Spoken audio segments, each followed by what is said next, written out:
This March 2025 meeting of the Community Board for Transportation Planning Committee. As usual, I think it's best that we go around and introduce ourselves. I will start. I am Jesse Greenwald. I am one of the co-chairs of this committee. I'm going to just turn it next to my other co-chair who's online this evening, Christine. Christine Birthday, co-chair. Christine, all right, and then moving around the table. Charlie Todd, public member of the committee. David Moore, member of the committee. Rodney Washington, member. Stanford Miller, member. Max Gibson, member. Bean Diaz, member. Alice Wong, member. Alan Austin, member. Gwen Miller, member. Tina Nelson, member. Thomas Garza, member. Okay, nice job, everybody. Off to a good start. All right, good to see you all again, as always. I think, as I said, we do have a lot to tackle this evening. Not everything is a discussion and vote. We have some presentations, we have some learning opportunities, but so for example, the first item on the agenda is just an update from the MTA on charging infrastructure, just to hear what's going on the far west side. So I will turn it over to whoever is with us from the MTA, assuming they are, on the Quill Depot and Hudson River Park, item number 1 on the agenda. I'm not seeing anybody on for the MTA. I'm not sure what happened. Okay, sorry, Janine, you said we don't have anyone right now? No, no one's on right now. Okay, no problem. We will potentially save that for later. Just keep an eye out and let us know, Janine, if someone shows up. Well, in that case, we'll move on to item number 2. This is the Port Authority presenting on a revocable consent application to construct, maintain, and use a proposed 18-inch diameter reinforced concrete drainage pipe under and across West 38th Street. This is exhilarating stuff. So, Port Authority, take it away. Well, thank you. Thank you, everyone. Good evening. Can you all hear me? Yes. Wonderful. It's a pleasure to reconnect with this committee as we continue advancing the redevelopment plans for the Port Authority Midtown Bus Terminal project. For those who may not know me, my name is Leilani Irvin, and I serve as the Community Government Relations Representative for the Port Authority of New York. This evening, I'm joined by our major capital projects team and our consultants from WSP, and we have a legal consultant, I think I see her on, Sheila Pozan, represented from Kramer Levin. But before I jump into the presentation and the topic of discussion for this evening, I did want to turn the floor over to my colleagues and senior leadership from the major capital project team, just to introduce himself and his team before I jump back into the overview of the agenda. Glenn? Oh, is that me? Yes. Good evening. Hello, everyone. For those of you who I do know, it's good to be with you. And for those who we do not know each other, I'm Glenn Guzzi with Major Capital Projects. That's the division of the Port Authority that's responsible for this beautiful project of building the bus terminal redevelopment. We've been working with Community Board 4 for a number of years, many years, and we, of course, have been very thankful and appreciative of the support. Also, challenging discussions, which we all believe has made this a much better project. So there's been a tremendous amount of work over the years already, and we can't say thank you enough for the collaboration. So we have a team from the Port Authority and Major Capital Projects. I'll do a quick introduction of who's with us and what we will be talking about tonight. My colleague, Ken Garcia, who I see his face on the screen, he and Julian Porta, they're technical people. They know what they're doing.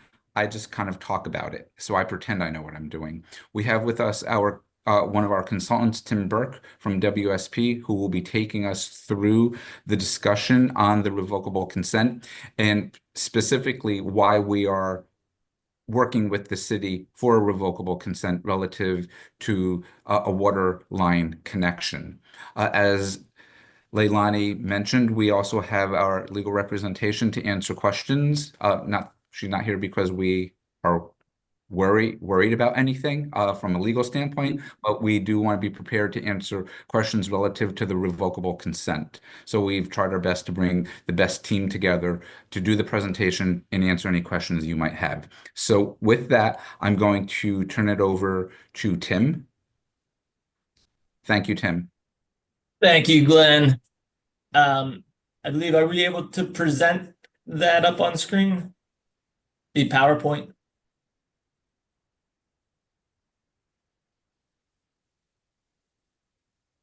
Christine, do you guys have the presentation? Otherwise, Janine, I have it, but would you Okay. like to pull it up so you can control the slides? Or do you want me to pull it up? they want you to pull it up, Me? obviously. Okay. All right, I'll pull it up. You just let me know when to switch. Will do. Thank you. You know, the Port Authority, we have to do everything for them. This is very true. Thank you. Just kidding. All right. Thank you everyone for the time and the opportunity to present about this. So what we'll be covering in this presentation is the revocable consent for the drainage pipe crossing 38th Street. If you can hop to the next slide. Oh, sorry. By the way, my name's Tim Burke. I'm with WSP, who's been hired by the Port Authority, and I was overseeing the design package for the Dyer deck over portion of the Midtown Bus Terminal replacement. So if we're able to go to slide number 2. So with this presentation, we'll cover the project overview, and this is a brief overview of the whole Midtown Bus Terminal replacement program. Then we'll focus in more on the Dyer deck over project itself, and then hopping into the proposed drainage path, where we'll touch on what the revocable consent is that we're asking for. So if you can move forward to the next slide, please. All right, so a very high level overview of the overall program. This is really starting in 2 phases with the early works. The early works is the deck overs, and the deck overs, as you can see on the bottom of the screen here, is decking between 37th to 38th to 39th over the Dyer Avenue and the Lincoln Tunnel Expressway, which are the depressed roadways that lead into the Lincoln Tunnel. That would be our early work. Then the phase 1 elements of this involve a temporary terminal and a ramping system that will be constructed between 39th and 40th Street, between 11th to about 9th Avenue there. When that comes online, that will allow the main terminal, the existing main terminal, to be demoed, and then a new main terminal to be reconstructed. And you can see the timeline across the top. Hopefully, the goal would be by 2032 for the main terminal, the end of phase 2 there. So that's the high level overview. And now if we can go to the next slide. We'll start focusing in on what the actual early works, the Dyer deck over is, and the revocable consent that we've applied for. So if you could go to the next slide. So at the top left here is the existing condition of what the site looks like. And as you can see, between 37th to 38th Street, we have the city grade. So 37th, 38th, and 39th are at the city grade, where you're walking around at the city level. Then on the left-hand side of the screen is Dyer Avenue. That cuts underneath 37th, 38th, and 39th. So that's a depressed roadway there. Similar to the right side is the Lincoln Tunnel Expressway, again cutting underneath 37th and 38th, and then going over to the north tube of the Lincoln Tunnel. They're all depressed underneath the city street elevation. And one thing to note in this is you'll see the existing Port Authority bus parking lots between 37th and 38th, and also sort of slightly between 38th to 39th, that teardrop looking area. Those are up at the existing city street level. But you'll notice they're sort of in like an island configuration, which we'll come back to in a little bit. So the proposed work at this site is to deck over so that we'll be decking over those depressed roadways to bring those elevations up to the city street levels.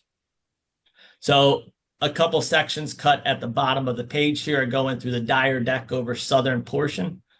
And on the bottom left, you'll see that we maintain the vehicular traffic on Upper Dyer Avenue, and we'll be decking over with a bridge structure that will go from the retaining wall to that at-grade parking lot at level. And then over on the right side, similarly, over top of the Lincoln Tunnel Expressway, again, maintaining the traffic through there and giving a deck structure over top of that roadway also. If you can go to the next slide, please. Here's two photos of what the city street level currently looks like at 38th Street. On the left is looking north. And again, in the background of that picture, you can see the existing bus parking lots there. And you can't see it, but on the right-hand side of that picture and on the left-hand side of the picture, you see the raised walls.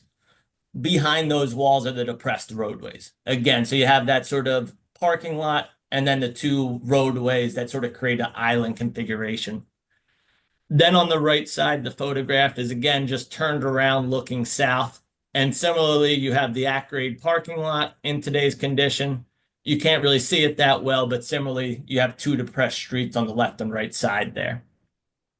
If you could go to the next slide. Thank you. All right, so now focusing in more on our site constraints for drainage. So in the picture, you can see a dark blue dashed line. What this is the existing DEP sewer trunk line. This is basically the trunk lines that you have to tap into. You collect your drainage on site, and then you route them out to these trunk lines. The difficult item about this location happens on the Dyer Deck South lot. So that purple highlighted area, you can notice on 37th and 38th Street, we don't have a fronting sewer for a DEP fronting sewer that goes across there. So again, we sort of are in that island area of where we have to send our drainage from the site and connect to a DEP trunk line. So a couple of the items to note, the green lot on the north, block 736, lot 22, is Port Authority owned, similarly to the purple block on the south, block 735, lot 22, both Port Authority properties. Like I mentioned, on 37th and 38th, there's no fronting sewer. And then also of note is those existing roadways, the Dyer Avenue and Lincoln Tunnel Expressway, going under 37th and 38th to maintain vehicular access to the tunnels. We do have a low vertical clearance that currently exists there. So if you could go to the next slide, please. So with those site constraints in mind, the proposed drainage route that we're looking at is basically taking the Dyer Deck South, collecting that drainage and routing it to the north for one site connection on 39th Street. So you'll see in the image over here, the drainage will be collected on the south deck. The area of revocable consent is highlighted in red, and that's really the piece that we're talking about in this presentation. That would be a pipe that crosses underneath the DOT-owned 38th Street roadway. That would carry the Port Authority drainage from the south deck over to the north deck. And then from the north deck, we would run that out to a traditional site connection on 39th, tapping into that fronting sewer of the DEP. So basically, the pipe that's going to be running across 38th is an 18-inch RCP reinforced concrete pipe. The length of this under DOT roadway is about 60 feet. And if you could go to the next slide, we have a cross section just to give some perspective of the depth that we'll be looking at here. So if you could click to the next slide, please. So again, this is just a cross section cut across 38th Street of where the pipe will be running. The pipe has to go about 8 feet below the roadway. Again, it's about an 18-inch diameter pipe. So installation of that, you're looking about 36 to 42-inch utility trench to get that in. And that would span the full 60 feet across 38th Street. If you could go to the next slide, please. So just a really high level revocable consent summary. Really what we're asking for is we're asking for a revocable consent for a PA drainage pipe that's going to go across West 38th Street. The revocable consent would be for 10 years. 6 months prior to that 10-year mark, the Port Authority would petition the DOT for a renewal of that revocable consent. The Port Authority will always maintain the drainage of this pipe. However, the street, as it is currently right now, will be maintained by DOT. And advance notification to the community prior to the work beginning. So if you could go to the next slide, that's just the conclusion of our presentation. And again, I thank you guys all for the time and opportunity to present this. Thank you. Great. Thank you so much. Thank you for the detailed presentation. Do we have any questions? Anyone have any questions for Bike Across 38th Street? I see Christine has a question. Christine, take it away. Yeah, could you go back to the situation today of the where you do not connect to the DEP?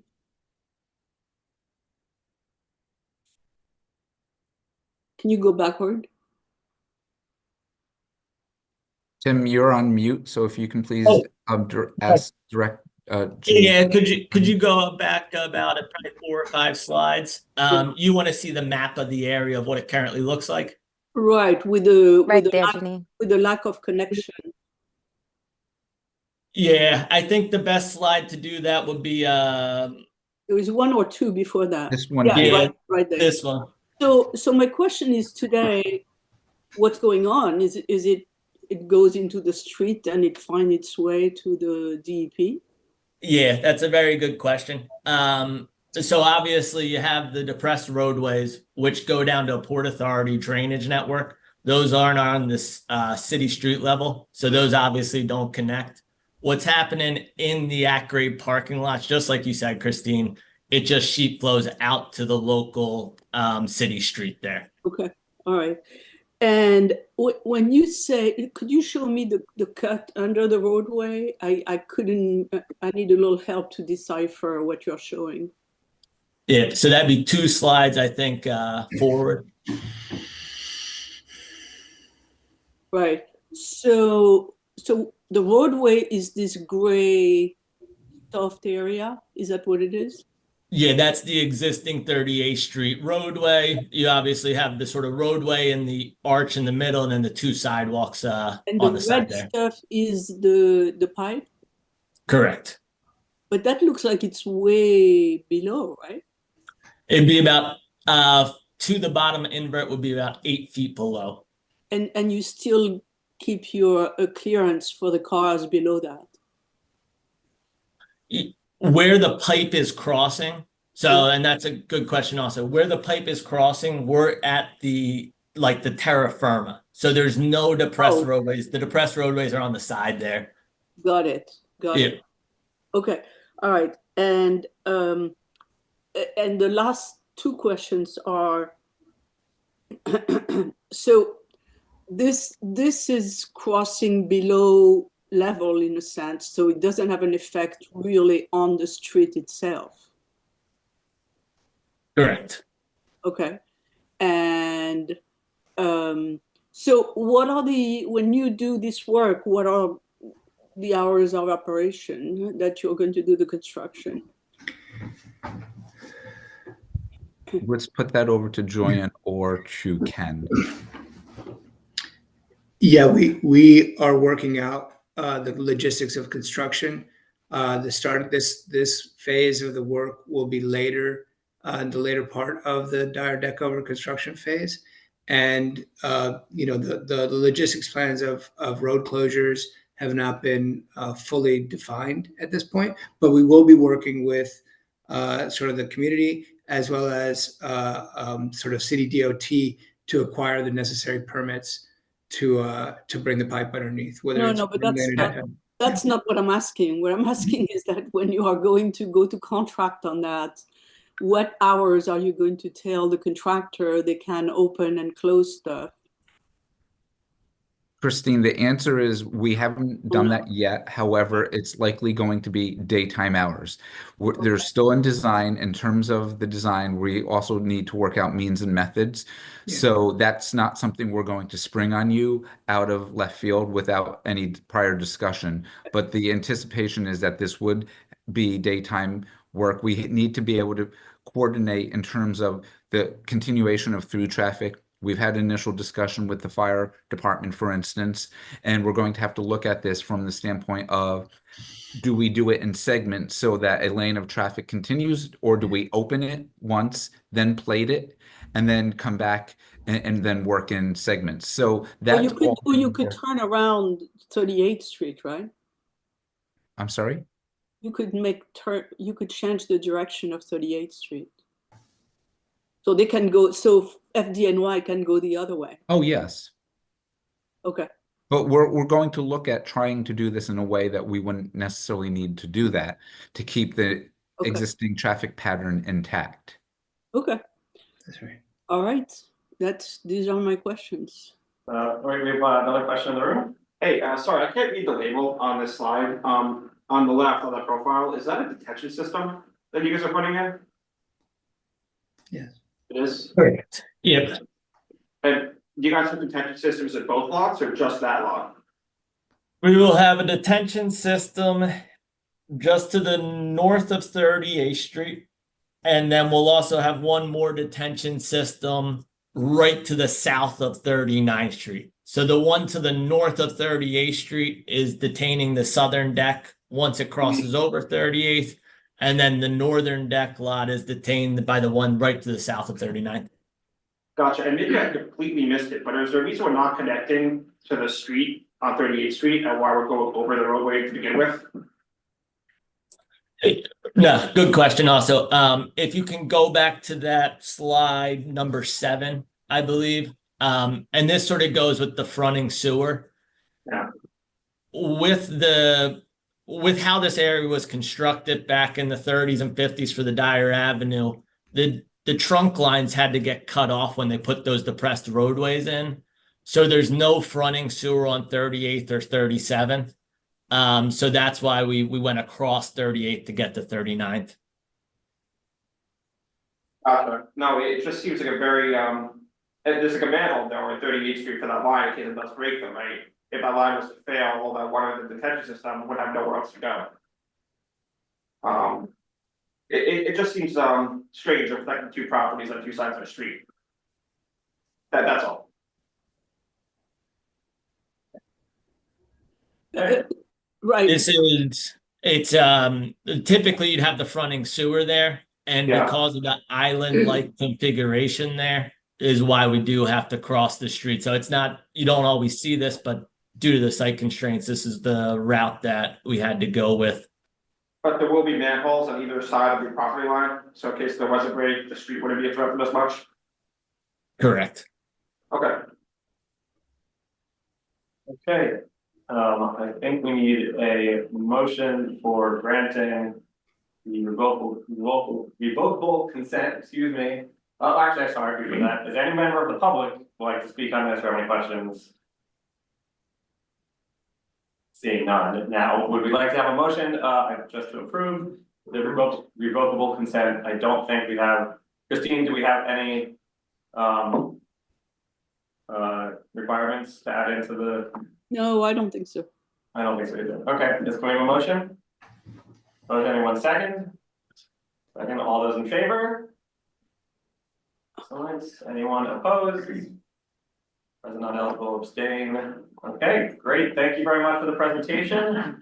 Sorry to hear that our roadways are depressed, but I'm sure this project will turn them around and lift their spirits. All right, thanks guys. Thank you so much. Thank you. We appreciate your time. Thank you. Yeah, we really appreciate it. Mr. Vogt, unanimous? Yes, we're gonna go back now to item number 1, because I do believe we have a representative of the MTA with us. To update us on the charging infrastructure on the far west side. Aldo, did I see you? Or it's Ruby. Hello, Ruby. Ruby, the floor is yours. Hi, everyone. So quick brief update.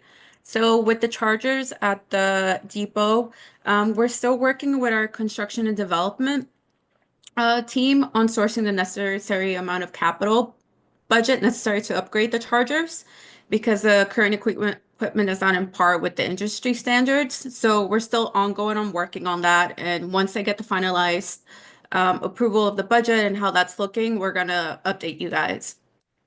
In terms of like actual buses, so in the depot, we have installed 60 buses that are ZEBT, so zero emission. So that's what we're working on towards our goal to make sure that we have cleaner buses without using diesel. And that's really our updates that we have on what was asked. If you guys have any questions, let me know and I'll try to answer them.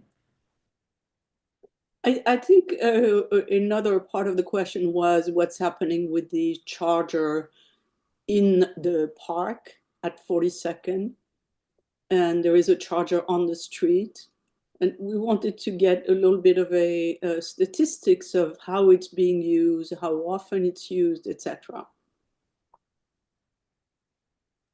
So a charger on 42nd? It's on. It's actually in the Henry Hudson Park between 42nd and 44. So let me go back and look into that, and I can send you an update via email on the issue to see what's going on there. Yeah, the question is, is it being used? I mean, there was a big announcement, etc., but how many buses are using it? What's, it's could it be relocated? And other questions like that. But the first question was, how much is it being used? Okay, let me look into it and I will respond to you guys by tomorrow on that question. Very good. Well, while we have Ruby here, does anyone have any specific questions about charging infrastructure on the west side? I know this was Maybe in the public. Right. Anyway, remember, the public is free to ask a question. I know we didn't kind of just dropped into this, but we were hoping for a little more information on the usage. I'll look at that. Yeah. Is this just for like, which bus route is this for? Ruby, which bus routes are this for? MTA. Well, yeah, but is it any specific or is it just Like, So- which? Okay, yeah. No worries. Sorry. So we were looking at the Quill depot. So we were looking at in that depot, we have like installed 60 new buses that go on different routes. I can look at specifically which routes are being the buses being used for, but at least in terms of the depot itself, we are trying to move towards not using diesel-based buses, and those are the ones that we introduced into that depot specifically. Yeah, that's great. I was just curious if they're more practical on like a crosstown route, which is shorter, or can they be used for longer uptown and downtown routes? Is the battery strong enough on the buses?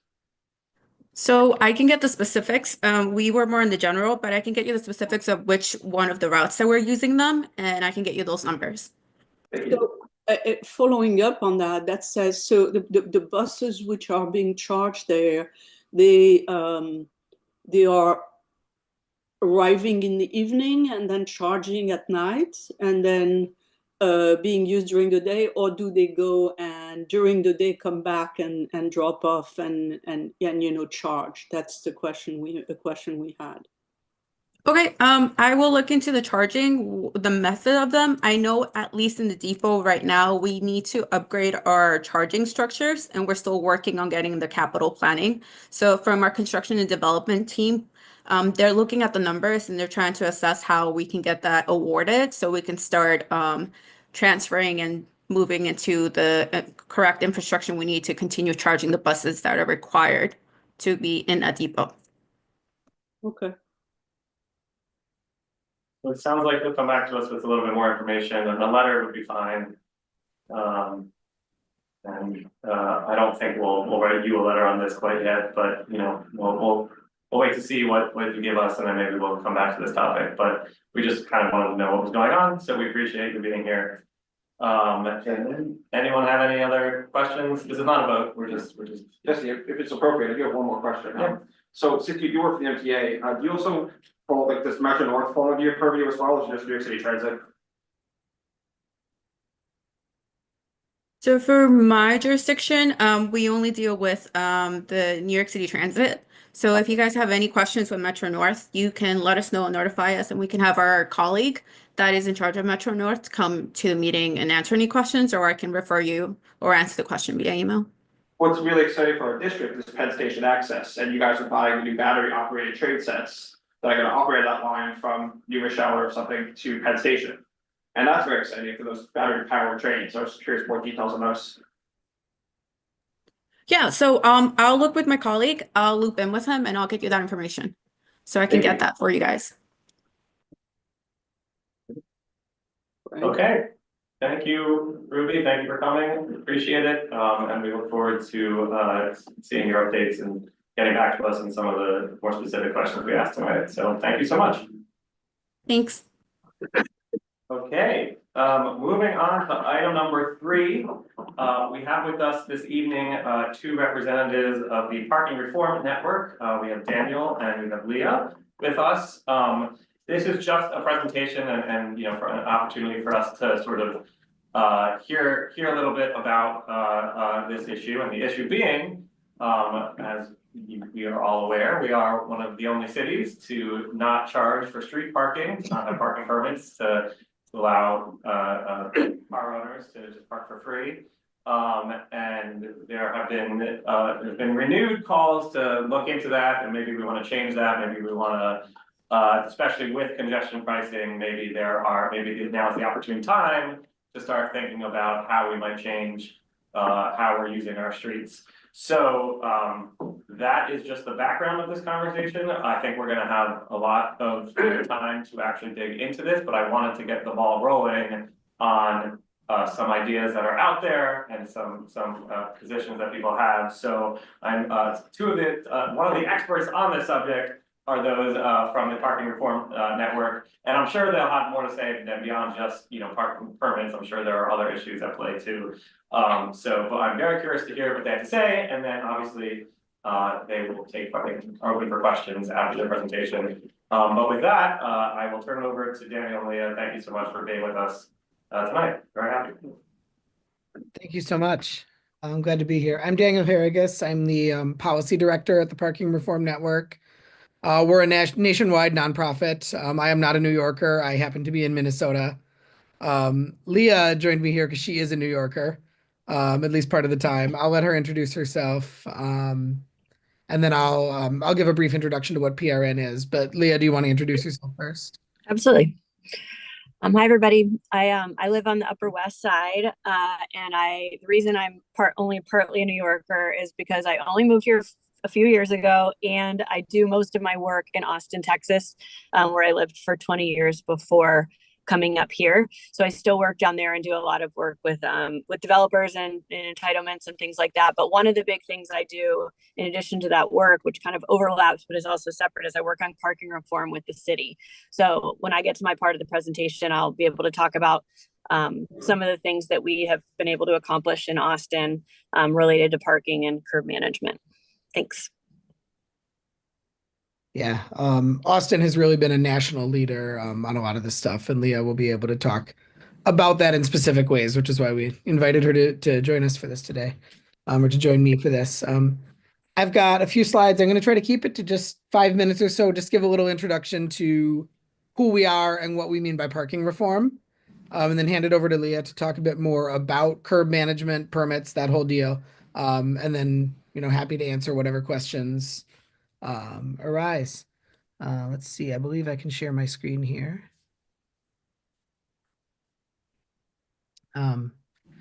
So as I said, I am with the Parking Reform Network, and our goal is to promote parking policy reform, really internationally, but particularly in the U.S. and Canada.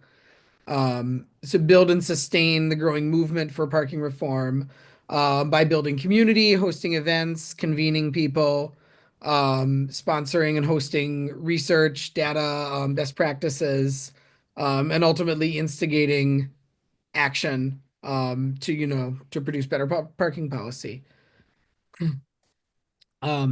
We exist because parking sits at an interesting nexus where it's very few people's primary issue, but it's connected to a whole lot of people's primary issue. So there are organizations working on climate and environmental issues. There are organizations working on housing affordability and abundance, safe streets, active transportation, issues of property rights over regulation, local business interests, and parking touches on all of these concerns. So we exist to kind of be a convening hub for partners working in all these issue areas, and kind of organize the organizers around parking policy. And we do partner with a huge range of organizations, from local advocates to big national nonprofits, in a huge range of areas, all of whom have a stake in getting parking policy right. What is parking reform? Fundamentally, the issue here is that parking has enormous opportunity costs. Parking takes up a lot of space. This is an aerial photo of downtown Columbus, Ohio, but you can do this anywhere. This is all of the surface parking in downtown Columbus, Ohio. It is a colossal user of urban space, and it crowds out all of the other things that we want in our cities.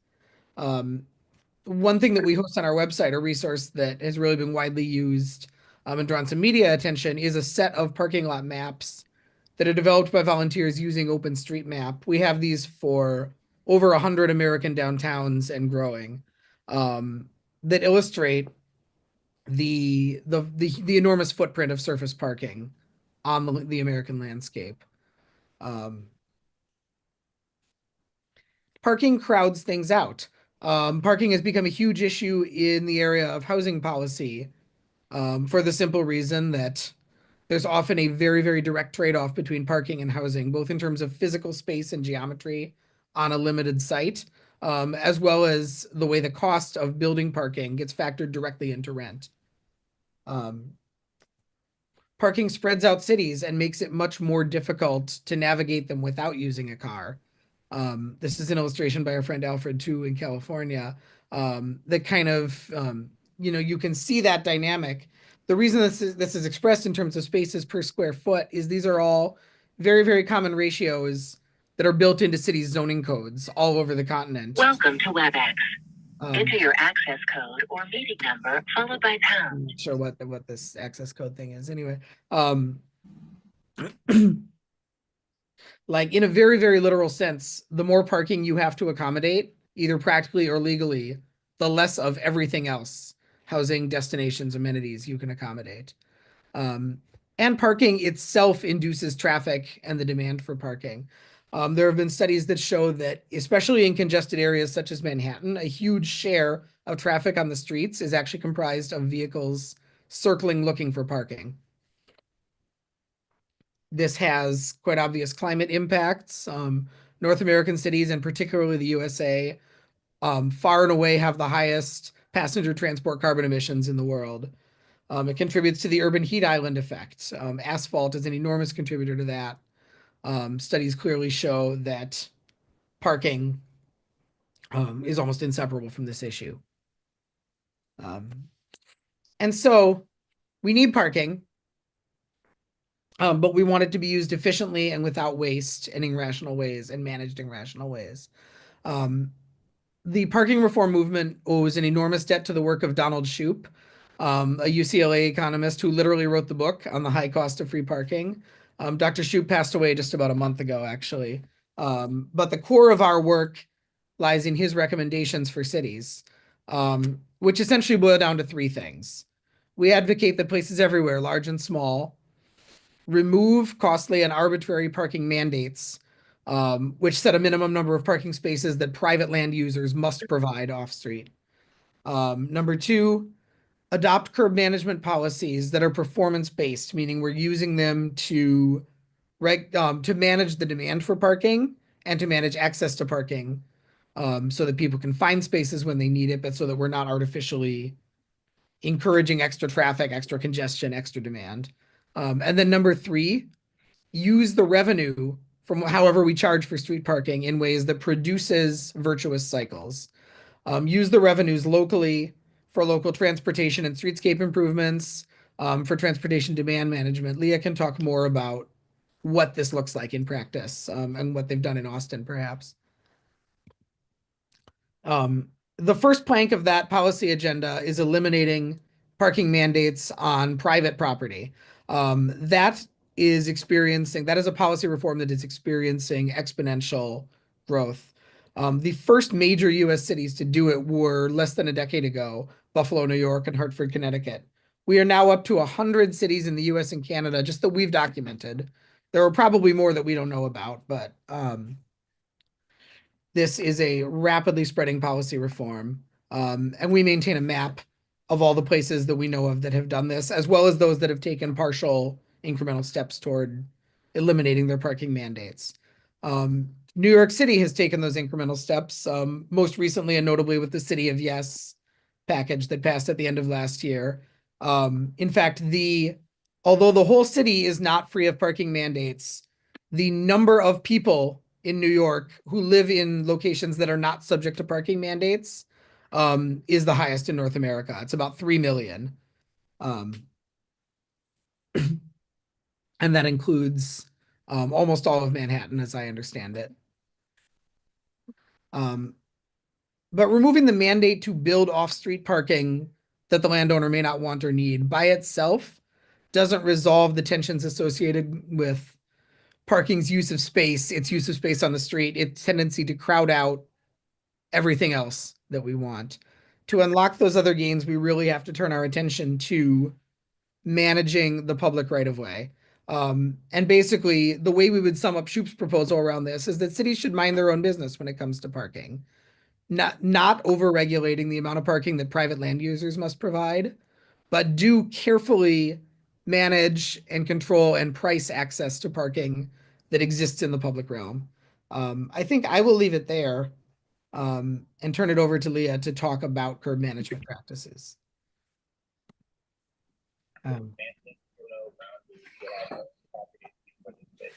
Awesome. Okay. Well, I'll just really spend a couple minutes on those second two points that Daniel mentioned, managing the curb and returning revenues to an area.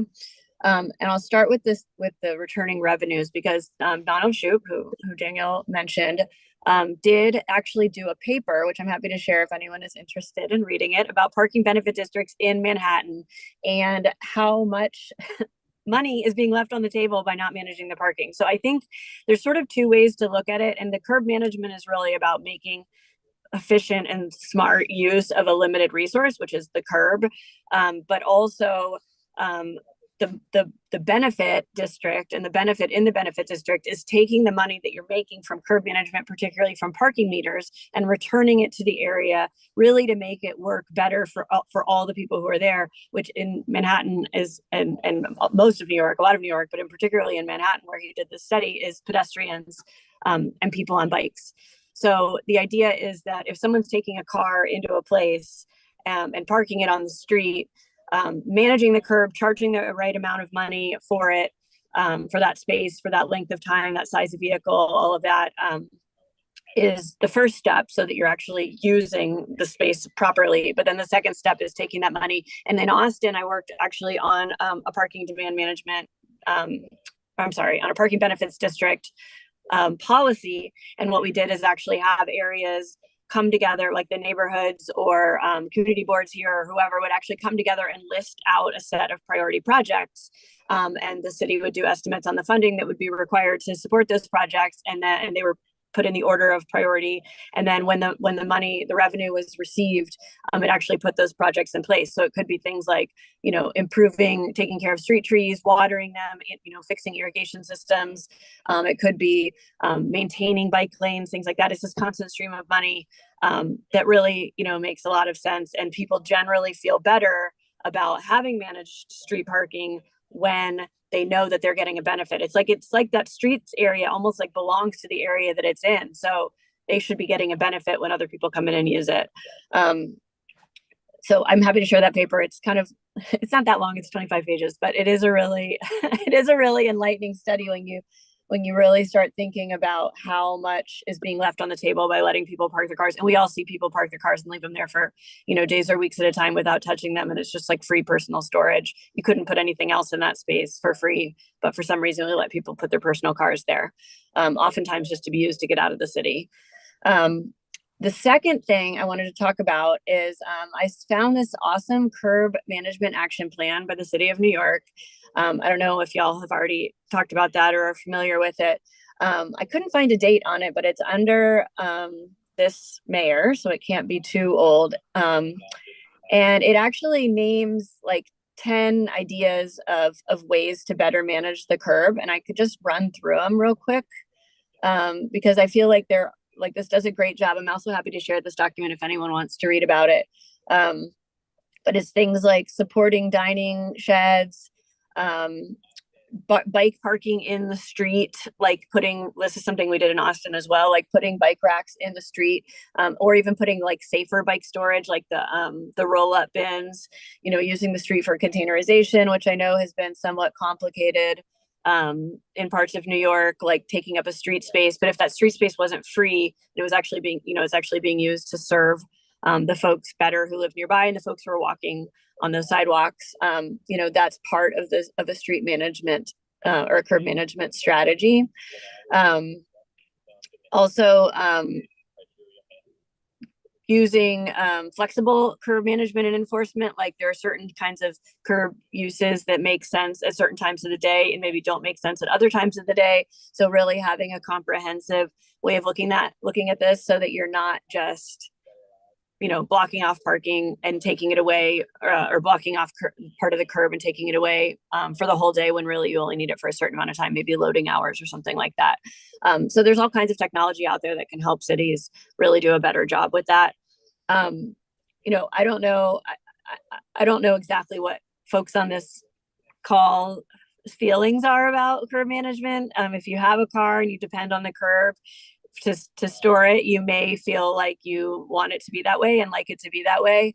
And I understand that, of course. I think everyone does. But, we've been successful in other places with Parking Reform Network and then with my work in Austin and sort of managing the specific things about it, like the actual inconveniences or issues, instead of just having it be completely unmanaged and open and actually technically open, but really more often than not jammed up with cars because when something is free, it's usually oversubscribed.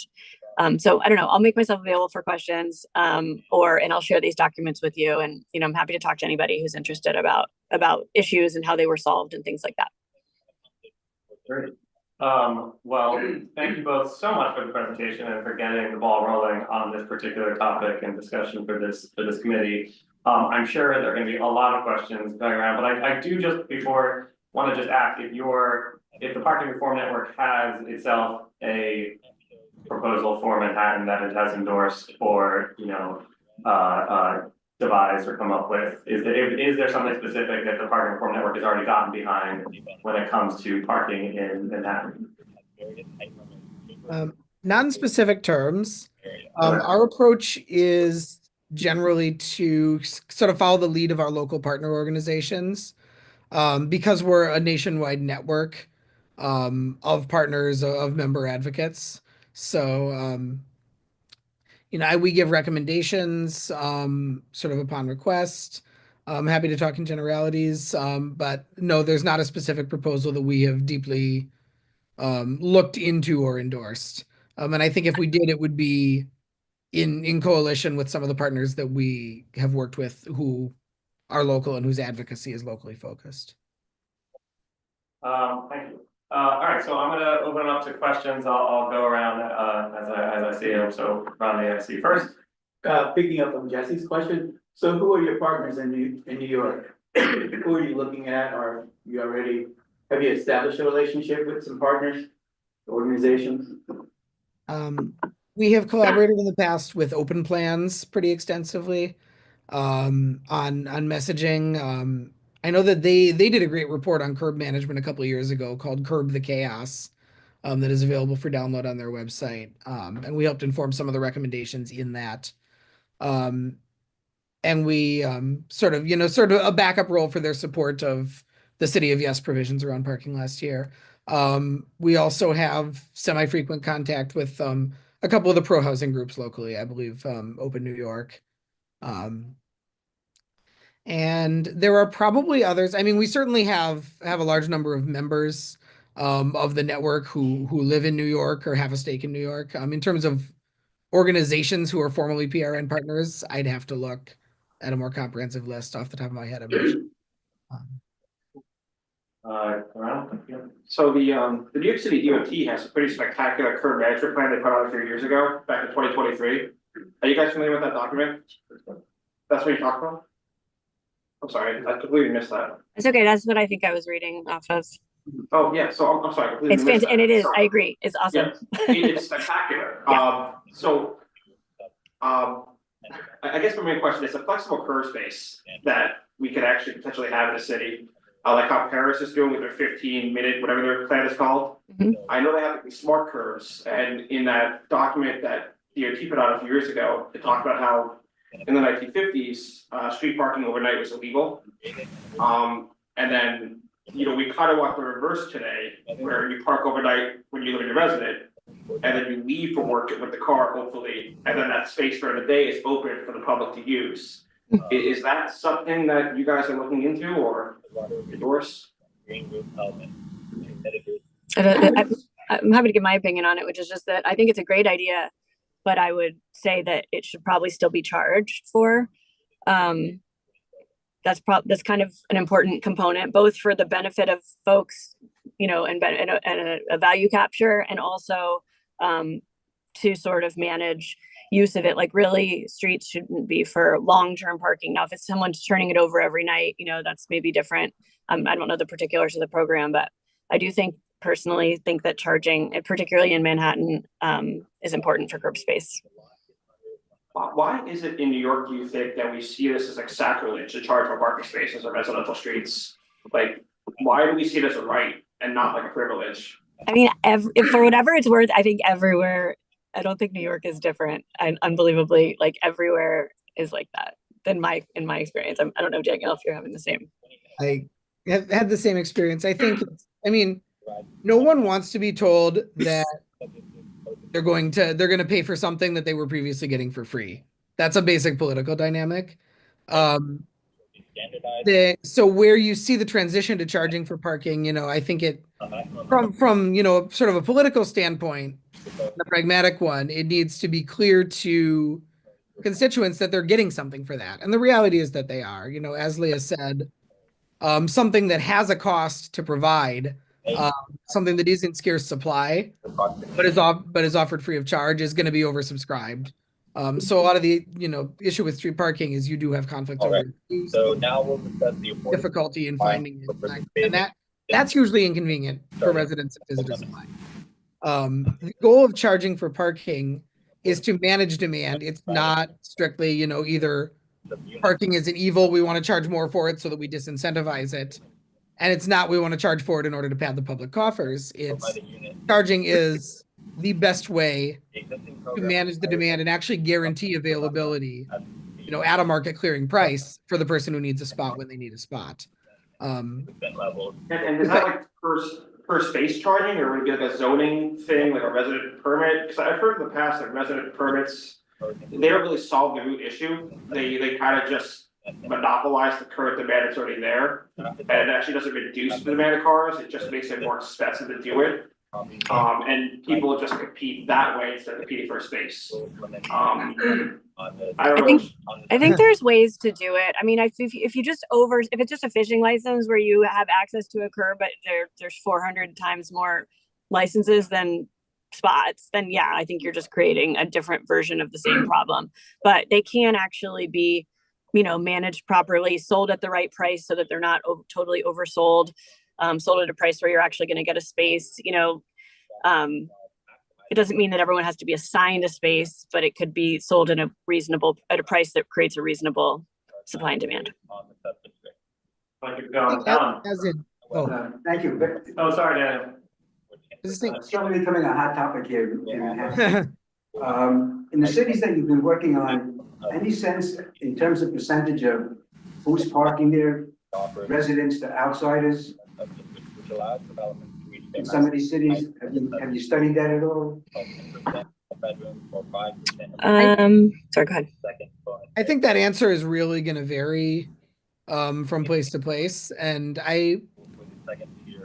I'm sure in hyper local context it has been studied. I don't have easy to point to resources there. I think some work would have to go into knowing that, and a city has to be motivated to know that.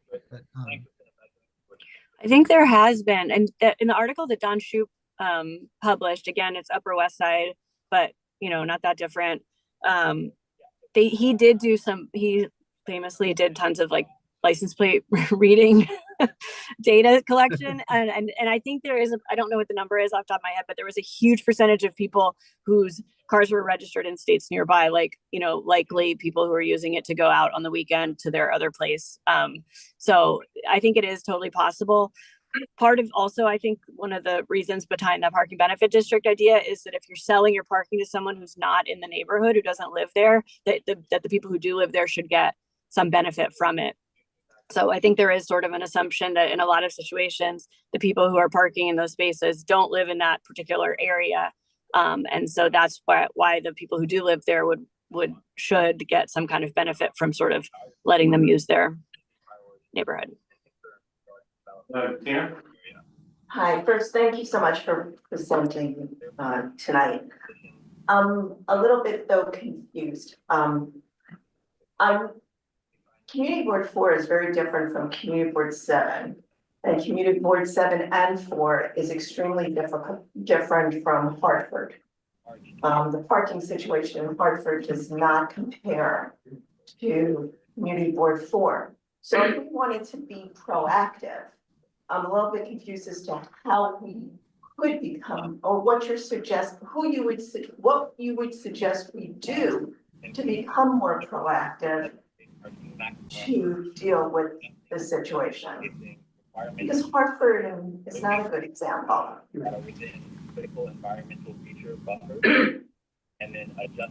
I'm happy to take that one or take first stab at that.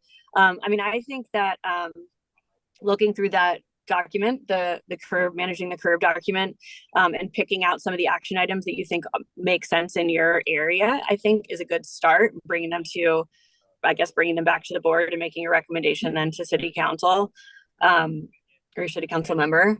I think also, I totally agree with you that these areas are all different, and it is important that not only that any pricing be specific to an area and be specific to demand, but that ideally if you have pricing that can change based on demand, that someone's paying attention to when those high demand times and low demand times are. So I think probably someone would, if there was support, someone would want to do a study like the one that was done for the Upper West Side, which was just a very small area. And there are, of course, firms that will do that kind of work and come up with a proposal, and then that proposal would hopefully get legs. But I think my guess based on what I've seen in other cities is that people don't want to spend money on the proposal of what the details would look like unless they feel like there's a community support for it. Because a lot of times when there isn't community of support, obviously it gets shut down real fast, and then more people are frustrated and the curb's still unmanaged. Dan, did you want to speak on that? I'm going to move on to Pierre. Yes, thank you. The question goes back to some years ago when Bloomberg was the mayor and Jan Sarkhan was actually the commissioner at DOT. We brought up the issue of parking being more expensive than for a homeless guy to go to a homeless shelter for the night. So I mean, it's a kind of ridiculous when you think about it, that if you have no place to sleep, then it costs you a lot more, but it's much less for you to park your car, which is 8 feet by 15 feet or what it's supposed to take. The problem that was pointed out, which might be helpful for you guys to sort of take note of, it's a very, very old question. It's been sort of debated over the last 10 years or so, not by me, but by everybody else.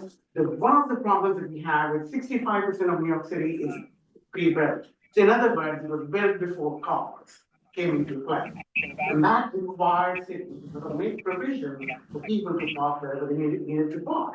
And right to the city conversation that came up, that's one of the sort of components the city sort of put forward, that where would they park their cars because there's no other place, right? Number two question is, not exactly so much about right to the city, but even for people who come to work to the city. City thinks it's part of their sort of, what do you call it, economic activity that you want to support it and not completely sort of, I'm talking about 30 years ago kind of conversation. I'm not talking about the way the conversation is now. So the point is, 25 cents or whatever they charge for half an hour, whatever, the rate might be changed, number one. Number two, the nighttime charge may be increased. The pricing is where we can probably have our battle sort of play out, because changing everything in zoning is very problematic. I'll give you an example. Manhattan is one thing, CB4 is one thing, CB5 and CB7 is one thing. When you speak of Brooklyn, Bronx, and other places where low-rise buildings are built, single-family homes are built, they do not have room to have their own parking. So that's another sort of twist. There is a significant zoning twist. The only place that I think personally that we can actually pick up our battles is how do we use this parking spot? How much do we charge? How do we generate that revenue? And how do we use that potentially to support MTA or any sort of public transportation network? So I think that's why the conversation should probably focus much more, because New York is a multi-headed monster. You know that. It has very, very old built housing stock. And that's where the sort of disconnect comes into play. Thank you, Gary. So there was a lot there for you, but and I hope you guys could hear. I know Gary's sitting a little bit far away. But if there's anything in there that you guys want to address, there were a lot of points, but anything you heard that you want to respond to, go ahead. I had kind of a hard time, in all honesty, I had a little bit of a hard time hearing. I don't know if you could summarize a question there. Karen, you want to just begin with one question here? I speak very softly. I'm just going to try and speak a little louder. Zoning is one of the fundamental problems in New York City. A lot of buildings that exist now, even today, in New York City, 65% or more are actually built before the cars came into play. So part of the problem is that the city decided to make room for people who otherwise could not do so on their own. So that's one problem. Second part is majority of the, and I was going to add a few more things. Many of the buildings are industrial buildings. They were built, again, centuries ago with timber and whatnot. They don't have room to sort of have their own parking underneath or anywhere else. Right? Third problem is economically it doesn't make sense for the city to stop people from bringing their cars in because you want people coming in. So these were things that were sort of designed at a time when auto industry was not very prevalent. That's number one problem. Right to the city is another sort of issue that comes into play because people live in New York City. For example, in Manhattan and major chunks of New York City, maintaining the sidewalk is the responsibility of the building owner, the people who live in the building, right? So they also want to claim that right beyond the sidewalk, and they want to actually have some claim on what they consider the street to be a public space, and parking is one of those components. And there's a lot more that sort of comes into play. And last but not the least, that is significantly concerning is zoning is actually designed to include required parking.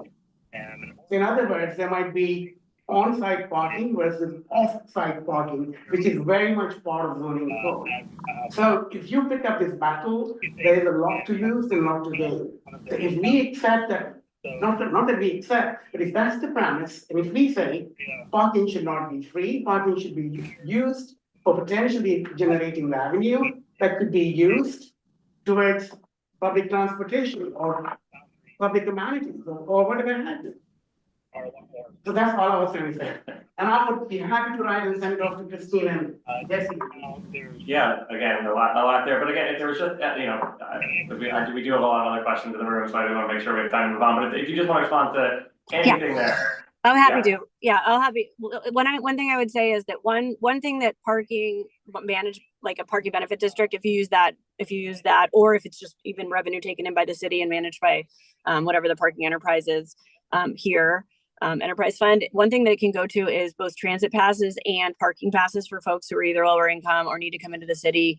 You know, people who work in a building, for example, or things like that. So there are ways to use the revenue to actually offset the needs of folks who need to use a car for whatever reason. There are things to do that. And then also, as far as the offsite parking in the older buildings, another really important, not sort of behind the curb part of really good parking reform is encouraging and making it really easy for shared parking agreements, so that if there's a building that is old and doesn't have any parking because it's from before cars, you know, that those spaces could be in certain circumstances made available to other folks. And it doesn't have to just be open to the public. It could be people who work in the building next door and they could still be qualified and things like that. So there are other ways that if you're really serious about managing parking, both from a user standpoint and from the folks that aren't using it and benefiting, there's lots of other sort of solutions there. Oh, interesting. Thank you. All right, Sam. All right, first I just want to say thank you. It was a great presentation and very interesting. And I really like the framing about incentives, and if you don't charge for something, people will not use it efficiently. I think that's better than the like parking good, parking bad conversation, and puts it in more is the best way to think about it. I have two questions for you. My first question is, in this district, a lot of the parking, like especially on the avenues, is commercial parking or loading zones. I'm curious if you have different recommendations or approaches. Maybe if you just charge a price or you give it to the highest bidder, commercial businesses will just be willing to pay the most, and so it'll happen organically. But some streets will just sort of become commercial parking because that's who's willing to pay the most, and you don't need to have any formal policy around that. Or maybe you have a recommendation about how commercial parking should be different, but I'm kind of curious how that plays in. My other question, I'm curious, do you ever think about like, there are some streets where there just shouldn't be parking and it should just be a lane? And I've seen this honestly rarely in the US, but often in outside of the US, where they've just decided like people stopping, like it's not an anti-car measure, it's sort of a pro-car measure, but it's like we want the road to flow and to go fast, or faster than it's currently going. And not just the actual parking takes up a lane, but also people stopping to parallel park, it extremely slows down the street. I don't know if that's something your organization has looked into or has a stance on, but I'm kind of curious. Just because it's not a pro or an anti-car thing, either way it's cars using it, but are there situations where you think it makes sense to just say, get rid of this parking, let's just make it a lane and make it more efficient for the through traffic? Those are my two questions. Thank you, Twinkle. Yes, certainly. I think I mean, a lot of this sort of from a philosophical standpoint, it's about recognizing that curb space has value and that there are trade-offs involved in the use of it. So in terms of like a stance, I don't about, you know, where there should be on-street parking and where there should be a traffic lane, where there should be a bicycle facility, where there should be an expanded sidewalk to provide room for things like sidewalk dining. I mean, those decisions are really local and contextual. But I think a lot of cities aren't making them in a rational way, in part because we're not properly valuing that curb space in the first place. Recognizing that as something that has a value and a cost. And in all of these questions, there's sort of there's the Econ 101 answer, and then there's the answer where politics and community wishes, you know, come into play. And what can we do that people feel is fair to them? Like in some respects, I think the econ answer is, you know, everybody wants to tell you, well, our context is a little bit different, and New York City has more of a claim than most places to saying, actually, we're different compared to just about anywhere else on the continent. Like, yes, New York City is different in terms of its land use pattern, the age of the buildings, of the development form. But the fundamental question of like, okay, we need to manage demand for this scarce resource of curb space. One of the competing uses for that space is parking. in the places where we've decided we're going to use that space, we're going to allow parking there. How do we manage it? The kind of pure econ answer is you use dynamic pricing. And the places that have really gone all in on that, San Francisco is the first kind of nationally prominent example with their SF Park program, but they routinely study occupancy. They use kind of a high-tech approach. I mean, you can monitor the occupancy in real time on individual blocks of individual streets. And then they set a goal where, you know, the goal of the price is to keep on average one parking space free on a given block. Or that comes out to about 85% occupancy. And you can adjust the price up and down at different times of day, days of the week, in a really dynamic fashion to target that goal. Other cities do it, you know, they can study occupancy on a far more infrequent basis, and you can still, by tweaking those prices up and down, you can get to that point. Doing something, you know, that, I mean, the simple dynamic pricing is probably the most efficient way to achieve that goal of managing demand for that space. But people don't like being told, well, now you're going to pay for something you were getting for free, unless the benefit is obvious to them. So there are a lot of different ways. There's no one gold standard once you get into how are you going to allocate resident permits? What are you going to charge for those resident permits? How do you know what the right amount to charge is? You know, a lot of the nuance around that has to do with politics and community buy-in. And I think there are good ways to answer the question. I think one thing that we recommend as a best practice is if you're going to do resident permits, I guess two things. One, make sure, as Leah mentioned earlier, that they actually have some value, that they actually reliably get you a parking space, that it's not like you're going to offer far, far more permits than there are usable spaces. So effectively, now you're paying. Now, before you didn't have the guarantee you'd find parking, but at least it was free. Now you're paying for parking. You still don't have the guarantee that you'll find it. You need to price the permits in some way high enough that people get some value in the form of reliable access to street parking in exchange for paying for the permit. And there are ways to grandfather in existing residents where ideally you tie it to the resident and not to the residential unit, so that over time that kind of fades away and people are paying the market clearing price for parking. Thank you. Oh, go ahead. So I was going to say, people self, you know, if to that point, people start to self-select. Like, I live in a building that has no parking because I don't have a car that I keep here, you know, so it doesn't. So people start to know that there's always going to be a transition period, which I think is important to acknowledge. If people have been parking on the street for free and all of a sudden it's expensive and now they don't live in a building without parking, like there needs to be an acknowledgement of that. But I do also think it's important, and this comes up a lot with parking, I'm sure, Daniel, you've heard it a lot too, is like, people are like, well, we can't get through the transition, so we shouldn't do kind of like the ultimate right thing. And I don't personally think that's a good sort of way to do the policy. Is like, if you know what the real good right answer is, you have to figure out a way to get there so that you get there, instead of like kind of getting hung up on the transition period. And the transition period isn't necessarily quick, but you know, like all those points that Daniel went through in his initial presentation, like there are so many effects. Parking, I mean, I have strong feelings. I think Daniel does too, but like parking policy really does shape our urban environment. It shapes our health. Like it shapes so many things. And New York is a great place and kind of an amazing place to look at it. And it is going to be different here, but it's like maybe more important here than anywhere else that we get it right. Thank you very much. I'm going to move to our last committee member for a question. That's Christine. And then I see a couple hands in the public, and then that should wrap up this discussion. So Christine, go ahead. Yes, thank you. Very interesting. I'm a kind of a shoopista myself.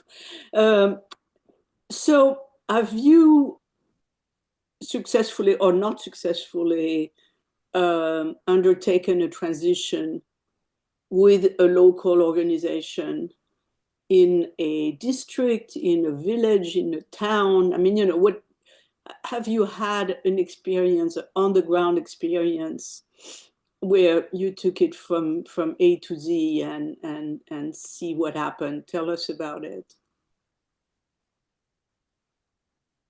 Leah, do you want to take that? Sure. So I did that in Austin, Texas. which is obviously a very different environment. But it was, and I was fortunate to work for a city council member way back who was sort of an early Shupista. He was really a visionary at a time when people, I mean, the conversation has gotten so, like Daniel mentioned in his presentation, like it's come so far. So we really had to lay the groundwork like 15 years ago when no one was really talking about this except the nerds who had the high cost of free parking and were like obsessed with it. And so we really had to build a coalition, and it became a situation where we did go talk to the University of Texas has a huge student population. That's probably the highest population of people who don't use cars regularly and don't own cars. So that was a great alliance to form. Then we talked to business owners, particularly small businesses that are rehabbing buildings, which I think is actually really relatable here. So they're wanting to rehab an old building. They don't want to pay to build a parking or rent parking spaces for people. So we kind of built this community of very different needs and very different interests. The disability community, was a huge supporter, obviously.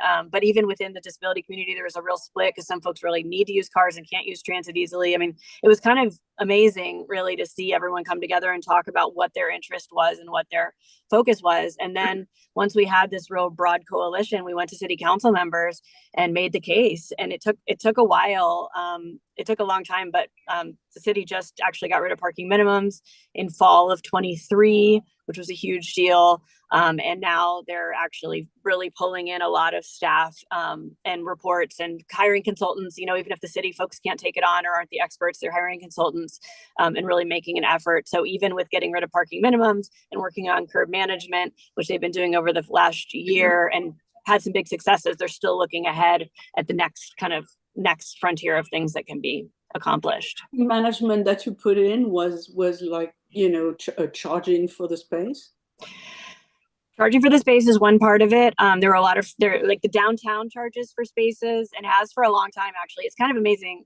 Little Austin, Texas is ahead of New York on a few different fronts. That's one of them. We have no parking minimums. They charge for spaces downtown, but they were having spillover problems with the areas just right outside of downtown. So obviously if you put in a meter district, it's okay if a few people are willing to park in the free space and walk in, but it has to be at a place where you don't just push the problem out.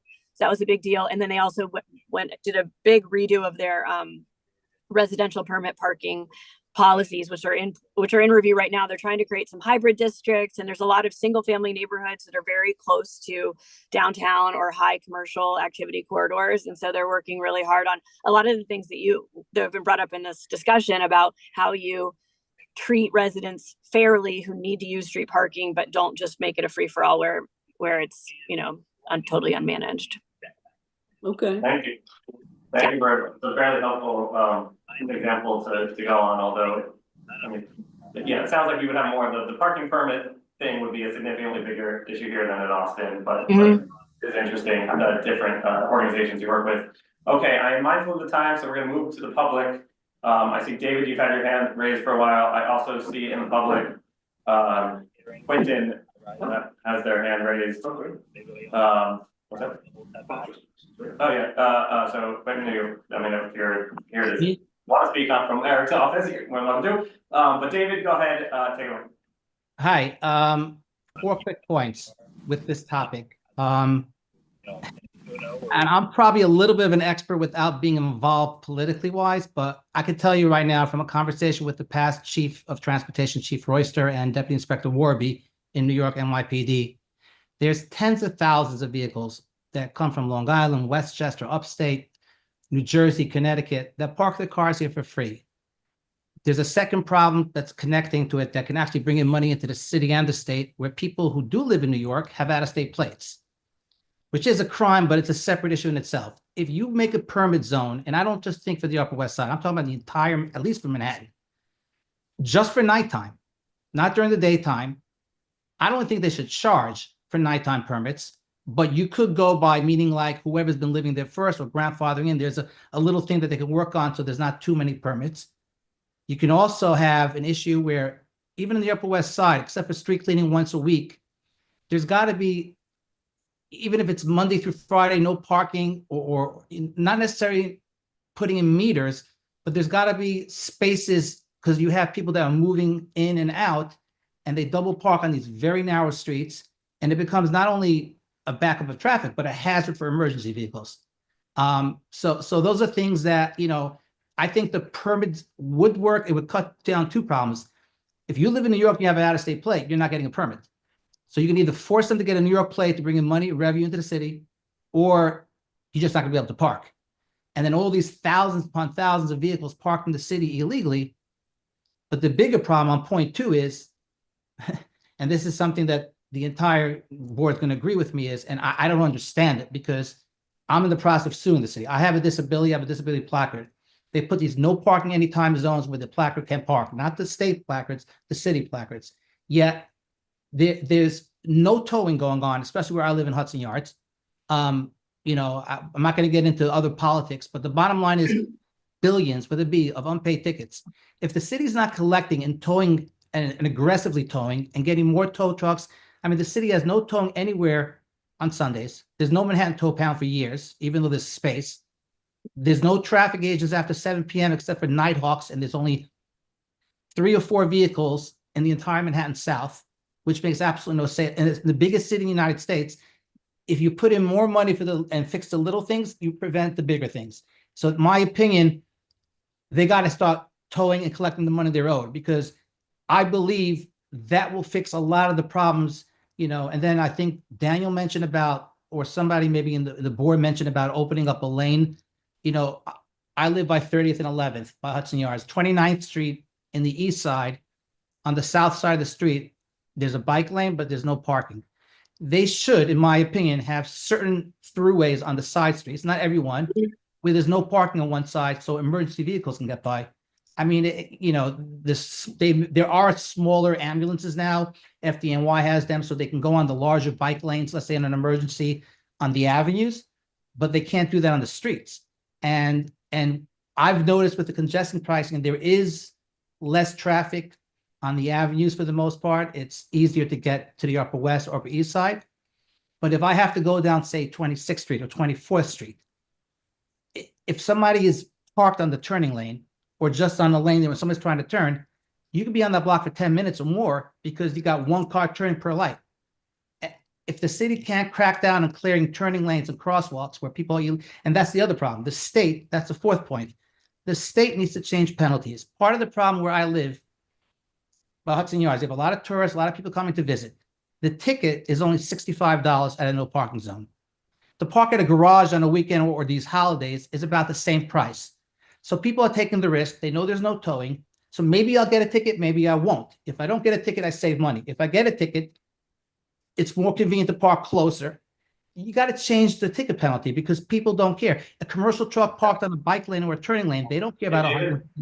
Yeah. I'm just sorry. I'm just mindful of the time. We still have 4 more agenda items. No, I just, that's my fourth point, but I that's. appreciate, no, because you were waiting for a long time, so I want to make sure that. I just wanted to finish with that by saying, I've talked to State Senator Brad Hoylman about it years ago, but nothing's being changed. There has not been anything, and the DMV has to start taking responsibility on some of these things too, because there's so much abuse going on. If other agencies are not getting involved, the NYPD has almost so much manpower. It's a trickle effect. Well, and parking enforcement and safety that goes with it, both safety on the street itself and safety on the sidewalks and thing, is a huge benefit also of managing parking, because then you have enforcement officers walking around, which is better for like everything. So that was part of what Austin took up too. If the city could do that, but I have one last quick thing, and I promise I'm getting off about this. I go to California every month, and all over California they have speed limit zones parking. I mean, for bike lanes or for bikes. 10 miles an hour for bikes. These bikes in the city are flying all over the place. Why doesn't New York City put bike speed limits so they know, it's not nothing to do with parking. I know, but it does, because let's focus on one issue. Okay? But anyway, those are my 4 points on the parking issue. Yeah. Appreciate it. Thank you, David. Wait, did you want to speak on this, or I just want to get Daniel and Landon on the last word? Been going once, going twice. What are you asking me? No, I think we're good. I'm gonna just let you guys wrap things up for us, just give you guys the last word. And for me, I'll just personally say thank you so much for all of your time and answering everyone's questions and listening to everyone. It really is appreciated. You really have, as I said, you're getting this conversation going for this committee. It is just the beginning, it's certainly not the end. So this is a great way to kick things off, but I'll let you guys take us out. Jesse, there was one other person with their hand up in the public. Yeah, I think I asked for a public hand a while ago, and I just, we gotta keep going. So unfortunately, the member of the public's not going to speak on this. Landon? Who's raising their hand? It was Jahia, but he put his hand down. And Quentin Okay. has his Well, hand up. Quentin has his hand up. Quentin, do you want to speak on this? Hey everyone, yes. I'm so sorry. I know you guys are you have to leave, but did want to be quick. For those who don't know me, hi, Quentin Halbronner, the liaison for Council Member Eric Botcher, and also a bit of a shoepista. Did want to report, and first off, just some wild coincidence. You wonder who are these people on, in the city with out-of-state plates who just park for free constantly. So much of my family. But aside from that, did want to ask real quickly, I've gotten a fair number, and I'm sure this is only going to go up as the summer goes on, of reports of abandoned vehicles with no plates that have just been left to sort of rot on the side of the street. And I'm just curious if in places that have enacted this kind of parking reform, has that helped with that angle as well? And are there certain policies that, if we do move forward with, charging adequately for our street space, are there things that you would recommend that we adopt to help deal with that sort of scourge of abandoned vehicles on the side? I would say, in my experience, it definitely helps. I mean, all the safety thing. I mean, just having people walking around doing enforcement is helpful.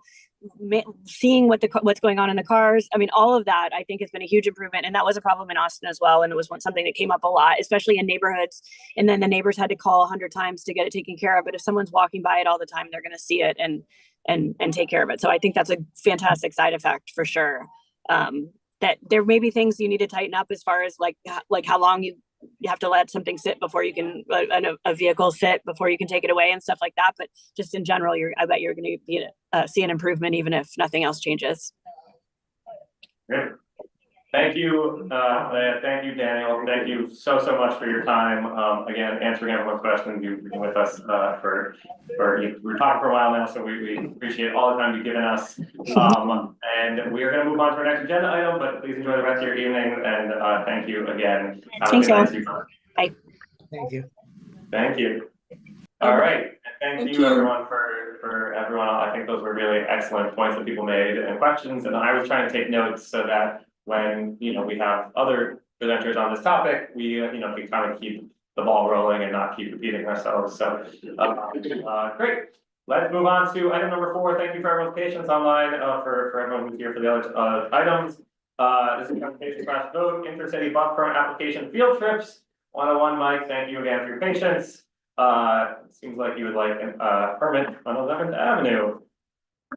Take it away, Mike. All right, thanks for having me. My name is Mike Fitzgerald. I'm from Geneva, New York.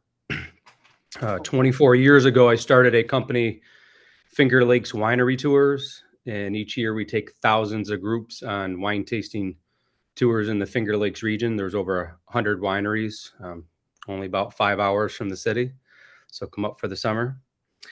But we would like to help promote some of the guests that come up out of the city by picking up on 11th Ave in between 35th and 36th Street.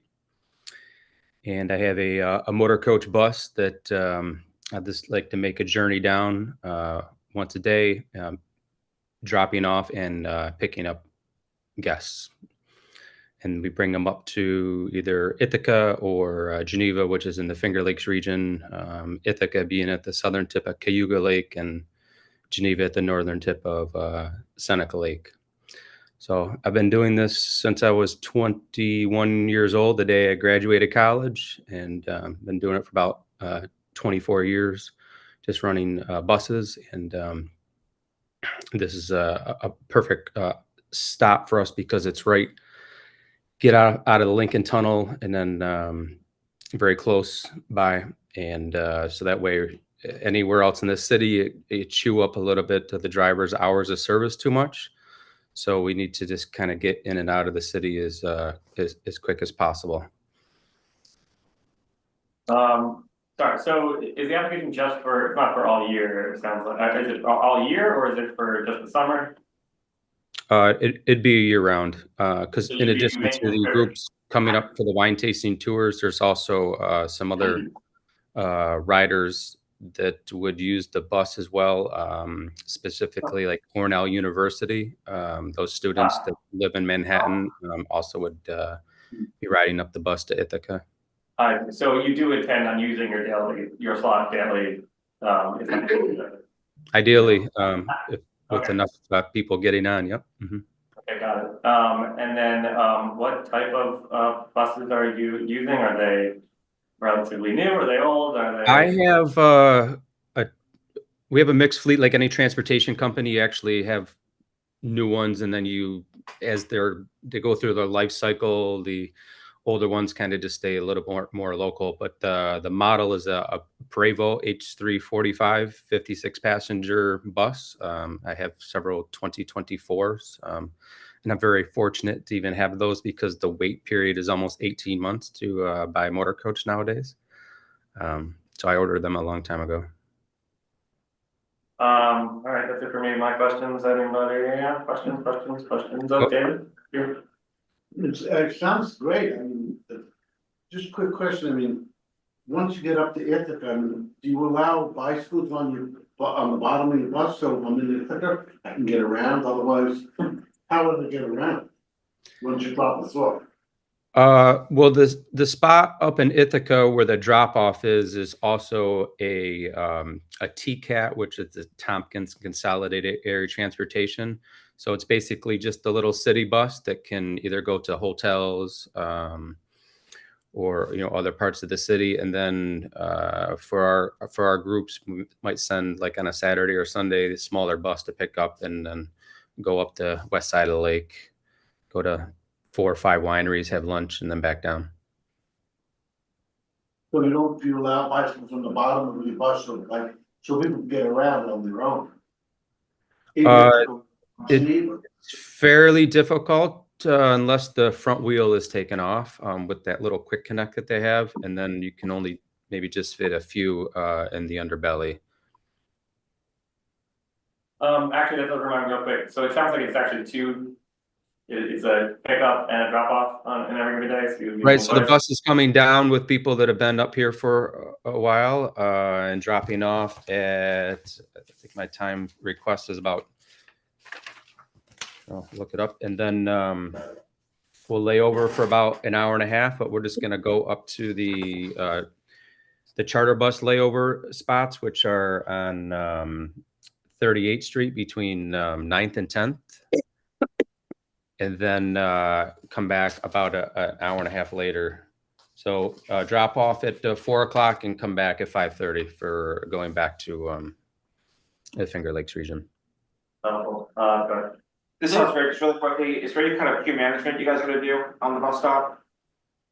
Queue management for people who are waiting on the sidewalk? Is the question? So around a particular season, such as Thanksgiving, we would have somebody on the ground there for queue management. But what we've noticed in other places that the ridership is small enough that the people kind of self-manage their own queuing, and the driver shows up and kind of scans them in, and they kind of just line up in a row there. So. Hi, thank you for your presentation. I'm a little bit confused though, because I heard you say people are going up to the Finger Lakes for wine tasting, and you mentioned lunch. And yet, is this a typo? Because there will be daily pickup at 5:30 p.m. And so is that supposed to be 5:30 a.m.? If the whole point is to go up there for lunch? I don't know. So people come up and they may be there for several days. Yeah. Oh, okay. So I'm just speaking of one of the, like a day excursion once they're up into my region. So they might be riding also for other reasons, such as Cornell University. Well, that's what I would assume. Is it primarily to find Is it for Cornell University? Cornell has its own bus shuttle. What? Cornell has its own bus Oh, shuttle in New York. okay. Cornell Yeah. campus. Okay, thanks.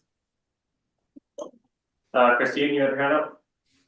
Yeah, so yeah, my main concern is idling. So you arrive there. 1 minute. What? The drivers are told you shut the bus off immediately. Do they And have a system to shut them off or not? oh, they get in big trouble by me. Yeah, so that's the system. Yeah, they can only idle. The Because law I is can tell you, 1 minute in the I city. can tell you, we have a very active community of people which are clocking the idling. Right. So Yep. if you are idling, you are going to get tickets after tickets. Oh, we're aware of that, and the drivers are trained about that. Mhm. Okay, very good. Right. Yep. And all right, so that's it. I think that's fine.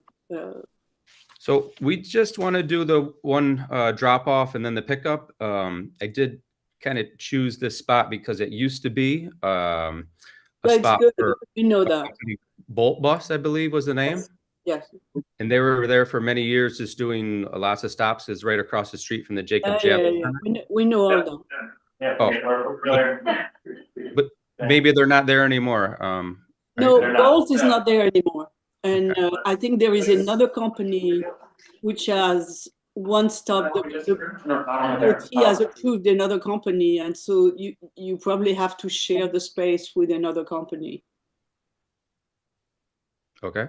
So when you get to DOT, you want to check what's the other company is doing, and when they are there, and whether you have enough space for both of you. Or you probably do have enough space, but it would be good that you don't have to drop off and pick up at the same time.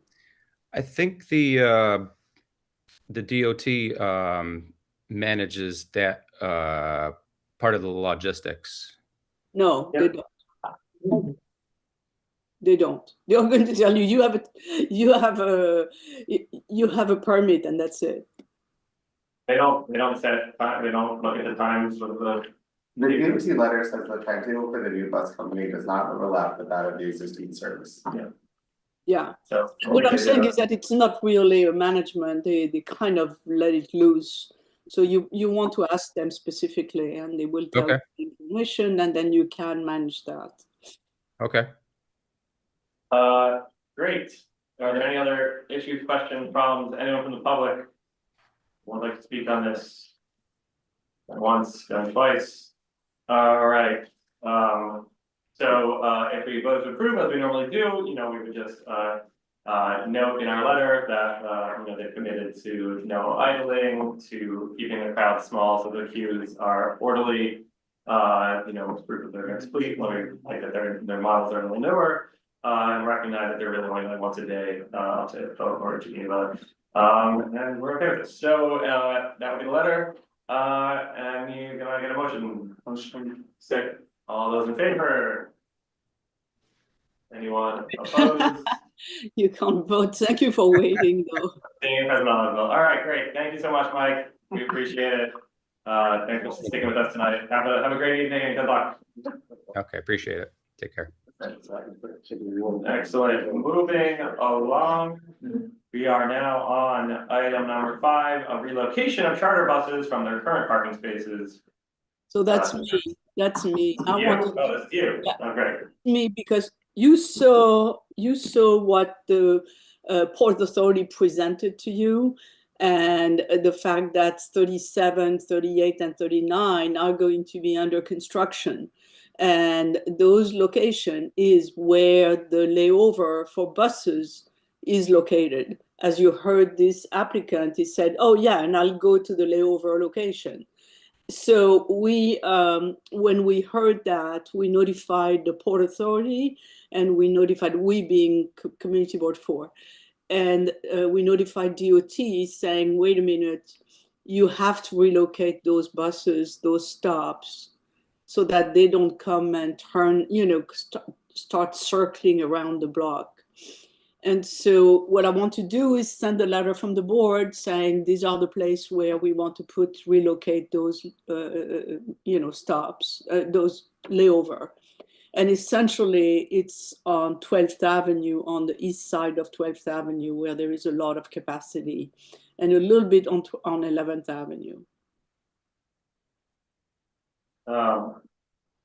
Great. Does anyone have a problem with that suggestion? Sounds good. Just assume that Christine has, spent time there day and night checking, making sure there's a capacity. I think she set up a tent once just to stay overnight.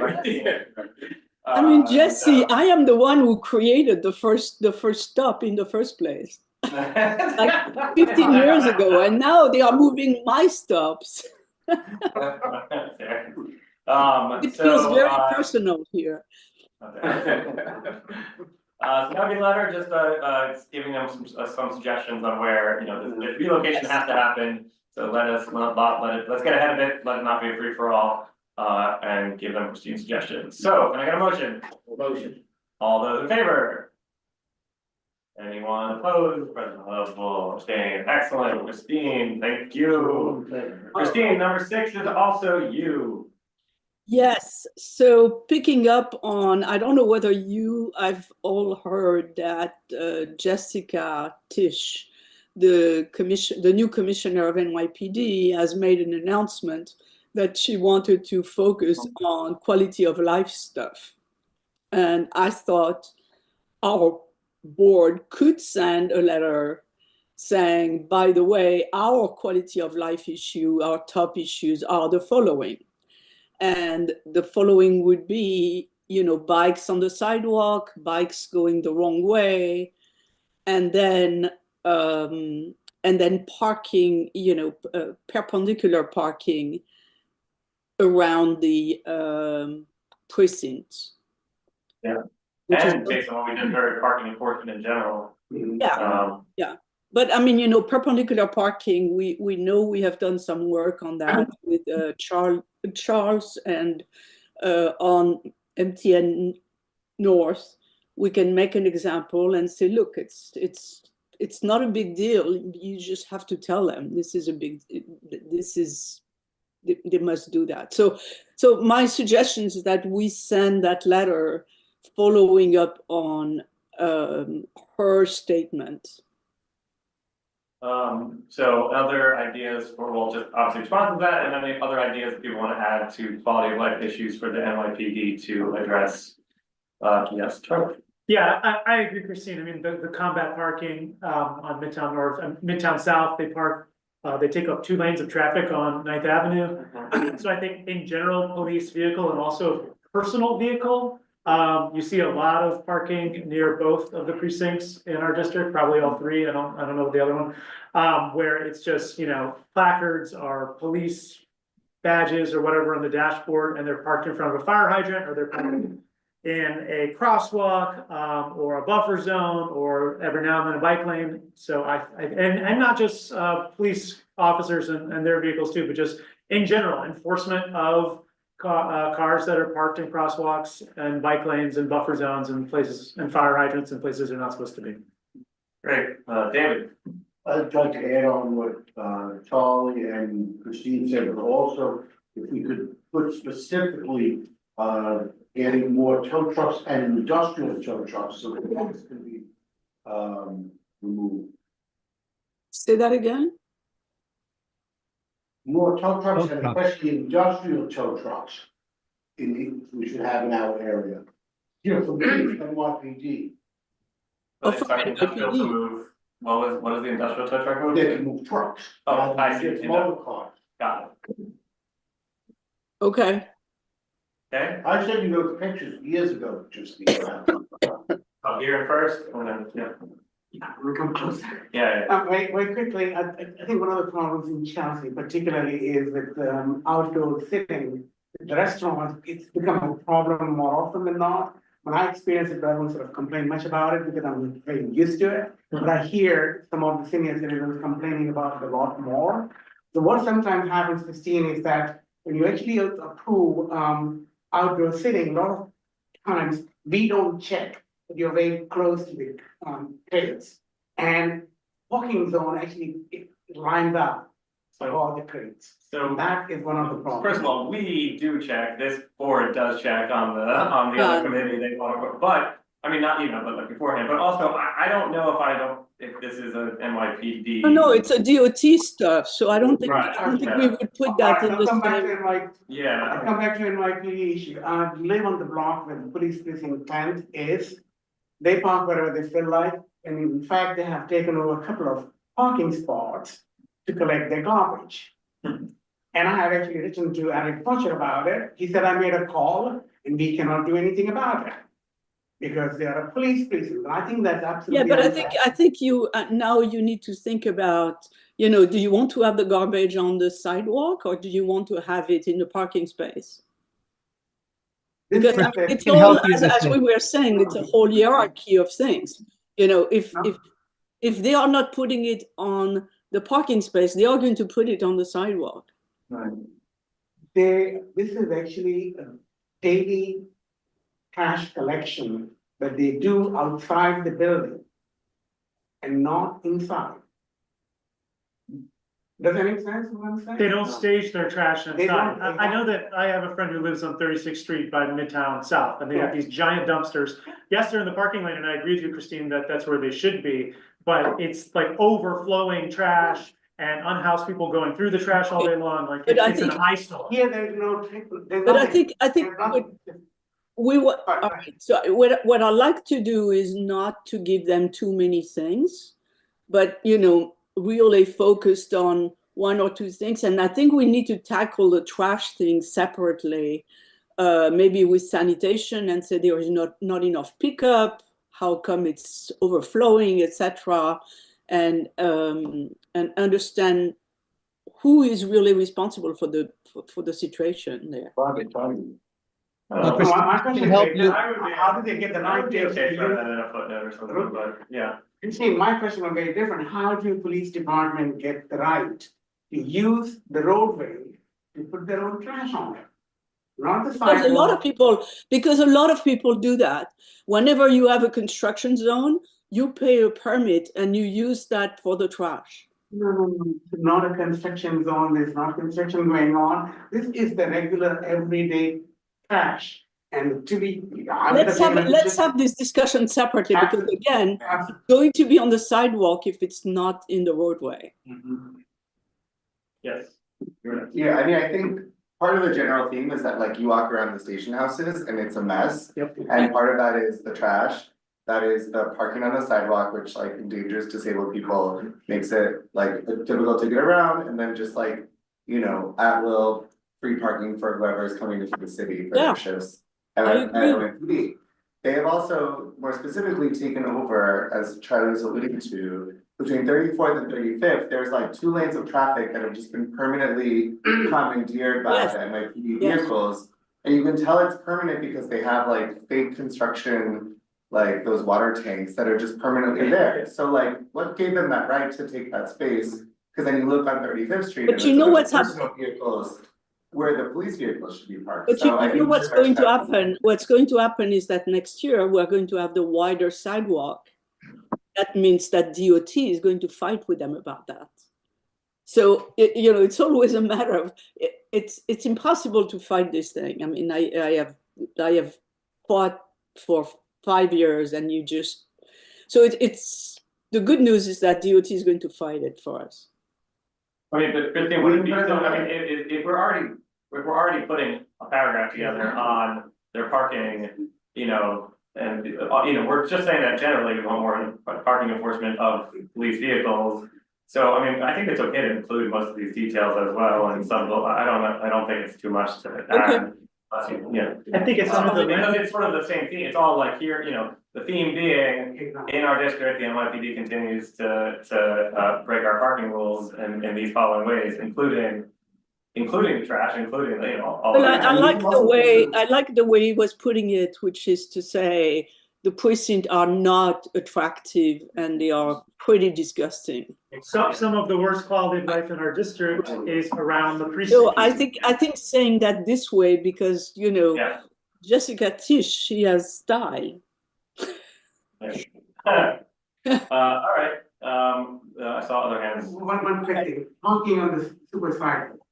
NYPD trucks. NYPD parking on the super sidewalk. Eight having every single day when I walk down that stretch. Okay. Every single day. Where is that, online? I don't see it on 9th. Here it says sees it on 8th. So take pictures of it, put them on Twitter and tag Jessica Fish. I think we got it. Okay. Hold on, David. Anyone else from the committee want to speak on this with ideas? I was just gonna throw in, it appears that the city is suggesting that they're going to be doing surveys of roadways and sidewalks to determine if there's any problematic areas, but we would welcome something like that. Is that the NYPD? This is for NYPD. This is Department of Sanitation. Yeah, that would be. Well, we yeah. can do that, maybe we should talk about that, but not for this letter. Okay. Okay. David and or any other members of the public would like to speak Hi. on this, David? So Christine, I can help you with Midtown North. I have a very close relationship with Deputy Inspector Gold. He is very adamant of making sure. First of all, I would have to tell you that I can't say definitively, but a lot of these cars with these badges, NYPD jackets, they're not members of service. They're not with the police. And I've confirmed that in my precinct too. There's all these, which is why I don't understand. These are felony charges, or the jackets are administrative calls. I talked to Chief O'Hare about it. I don't know why they're not making an arrest, because it is a misdemeanor, but I could put you in touch with Gold. He definitely would clear that up as best as he can, because he doesn't want to have any of his officers abusing parking. And if there's any actual police officers that are doing it, he will handle that, in my opinion, right away. I mean, he's done that when he was here at the 10th precinct. He's gone above and beyond. I don't want to take the full credit, but he appreciates my talking up to Kaz Doherty and to Fred Kreisman at the mayor's office that got him promoted there. So, he and I have a good relationship. I'm happy to put you in touch, because he's very adamant about any police abusing their placard or anybody parking illegally with anything. So if you want me to give you your cell number and your office number, I'm happy. I will call you. I talk to him daily, so you can call me afterwards. All right. Midtown South, I know the CEO, but I can't say for sure. Aaron's is a great guy. I could put you in touch with him too, if you want. I'm just saying I don't know how adamant he is about correcting this mistake, because it is a problem. It's a problem that it's many of these people who think that these placards are legitimate placards, these sheriff placards. I talked to the sheriff himself, who I know, Miranda. There's no such thing as a sheriff placard. And I wish NYPD, I've talked about this when Matthew was the chief of the departments, have a memo go out to every officer and every traffic agent, because I know what's real and what's fake better than the officers, and I don't understand as to why they're not making more arrests. I've literally reported hundreds of fraudulent police placards and agency placards, and Margaret Forgione with the agency placards has always confirmed they're fake, and yet there's no arrest. Maybe a ticket once in a while. It's a mystery. It's a mystery. It's a misdemeanor it's a felony to have a fraudulent placard. It's a misdemeanor with the jackets or police vest. So thanks All for right, your help. David. But I'll put you in touch with them. All right, you're welcome. Yeah. All right. Sorry, one quick thing.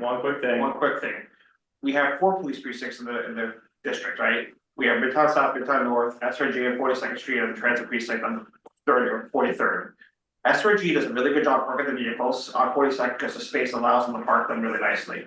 I think the area in front of the SRG place actually looks commendably really nice and really well maintained. It's not SRG. It's moved. It's school safety now. Fine, it's whatever, it was SRG, now it's school safety. They do a really nice job parking the vehicles on the street because of the space allows them to do that.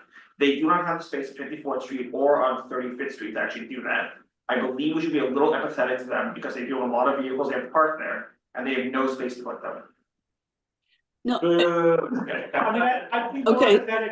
Let me just. The only thing I want to do is send a letter to the boss and say, boss, these are the 2 or 3 things we need. That's all I want to do. We can't. When I started this job, I started to go to all the precincts, etc. It was a nightmare getting these people to do anything. So I am not going to get excited about that. Christine, do you want to summarize the letter as how you envision it? Well, I think we were talking about, first saying the bicycle, north, south, etc. And then we're talking about the parking around the precinct and say, the precinct can continue to be really a very unattractive place. And here are the reason why. And, we have the parking, the combat parking, we have the trash. And what was the third thing? They park also on the moving lane. I mean, I'll listen to the super sidewalks on the sidewalk, we have Right. their. On the sidewalk, on the super, everywhere. Placards, all those things. And you know that Alan A is, quick one. or he's either that or. Alternate side is a problem everywhere. What's that? Alternate side parking. Alternate side parking. This week. And what? Oh, that's true, alternate park, like the number of cars that just leave their, just stay there because it's cheaper for them to just pay the ticket. And how about motorcycles? Motorcycles, years ago, when they used to cover them up, we used to have a shroud on it. They used to have their license plates embedded, stenciled onto these shrouds. They don't do it anymore. Supposedly, for some reason, agents aren't allowed to pick up the back of the shroud and check out these license plates. So what happens is, as a quality of life issue, especially on a small street, the sweeper can't get it, he has to go around, and there's usually a car on that side. Everybody's gotta figure out moving, people are honking, people are disturbing everybody. That's a quality of life issue for a lot of these small streets. It is. Well, that's where the tow truck comes in, you tow. Yeah, so the tow truck, we have that, the tow trucks, what will, At least, what'll wrap into is, the alternate side of the street. At least parking ticket them, at enforcement. least be able to ticket them, they don't, for some reason, the city determined that, God forbid, you should pick it up and maybe something might happen that, we can't think of, so they're all over the street now. Yes. I would say, I think we have basically a third item, we have, bikes, bike enforcement, the precincts, which parking is probably the biggest issue, but overall. Yeah. Like, issues of the police themselves are creating, and then third thing is parking enforcement, which I think is distinct from issue two. There's some overlap, but I think that is a distinct issue, and it'll be more clear if we say just generalized parking enforcement. I think Including alternate side parking, but all, just parking in the sidewalk or parking in the crosswalk, in the bike lane, et cetera. I think that's a very well said and a friendly suggestion, right, Christine? That's good. We'll frame the letter like that, perfect, okay, so. Those are the three bullets, bike, parking precincts and bike enforcement. And And a friendly amendment on the bike thing is that, in the past, a lot of times what the police do is they'll ticket a cyclist like 5 in the morning, 4 in the morning, versus when it's really busy, like 2 in the afternoon. they take it cyclists. Yeah, they'll ticket cyclists, yeah. I didn't. Well, so what I'm saying, so when the community complains, what they do is, they go out like 4 or 5 in the morning, and then tickets an 83-year-old guy gets, I have no idea what you said. So enforce at all times, if you're gonna do enforcement, don't just do, during rush hour, at least, minimum, do next No, time rush hour is included. don't just do it for a show. Right. Yeah, the sentiment is like someone who's running a red light at 3 AM. Right, enforce it equitably and reasonably, and, okay, we'll do that. All right, is there a motion on said letter? I make the motion. You make the motion, all right, fine, second of the next motion. Great, all those in favor? Anyone opposed? Anyone opposed? I see a hand still up. You opposed? PP. I'm for. All right, no one opposed, everyone standing, that's not eligible, I don't think so, great. Alright. Look at that, we are on to the last agenda item of the evening, we have a proposal for speed cameras and bumps on 29th Street. I believe, David, this is yours? Yep. This is something I talked to Ed Pinkar about years ago, which he said he would do. I don't know why it's not been done. There was a Verizon truck about a year ago that literally demolished a food shed at 11 p.m. 2 hours earlier. There would have been fatalities.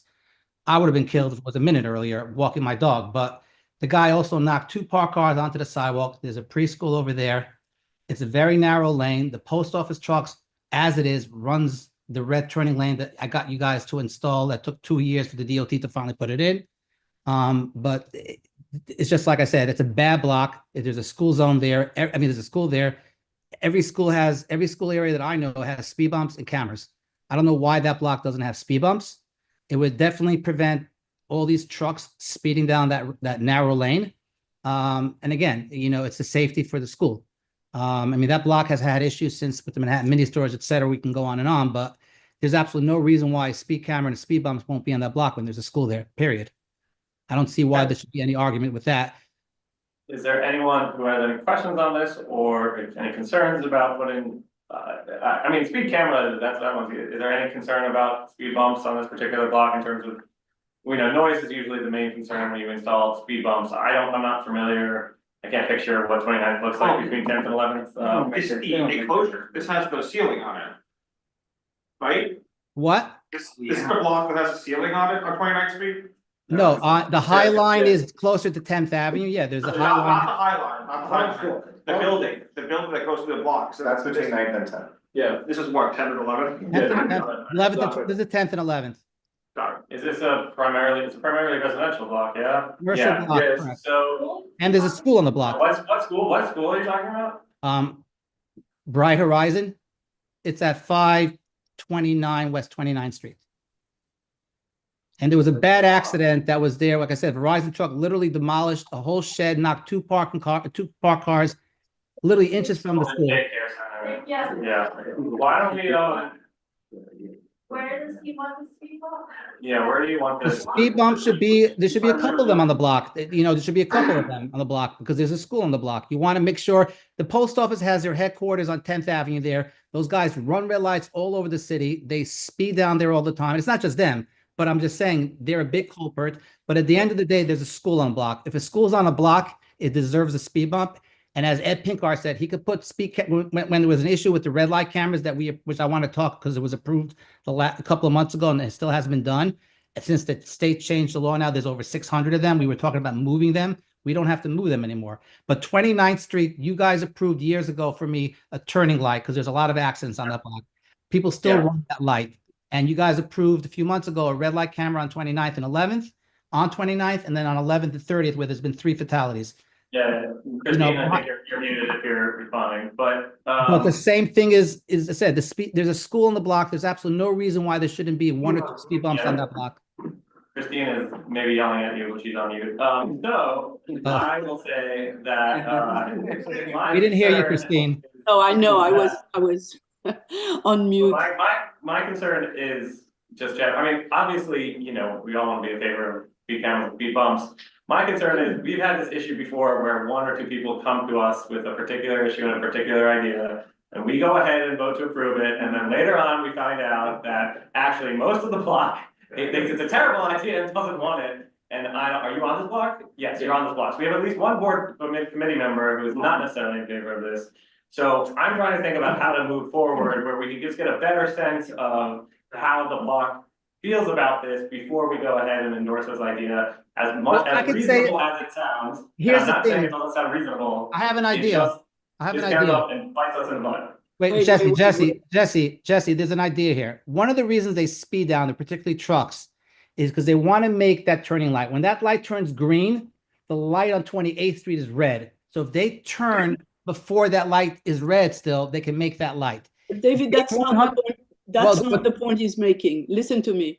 Right. Listen to me. Jesse says there are other people in this block and they hate speed bumps. So what we need is Jesse needs to put you together with these other people and you guys need to sort it out before you come back.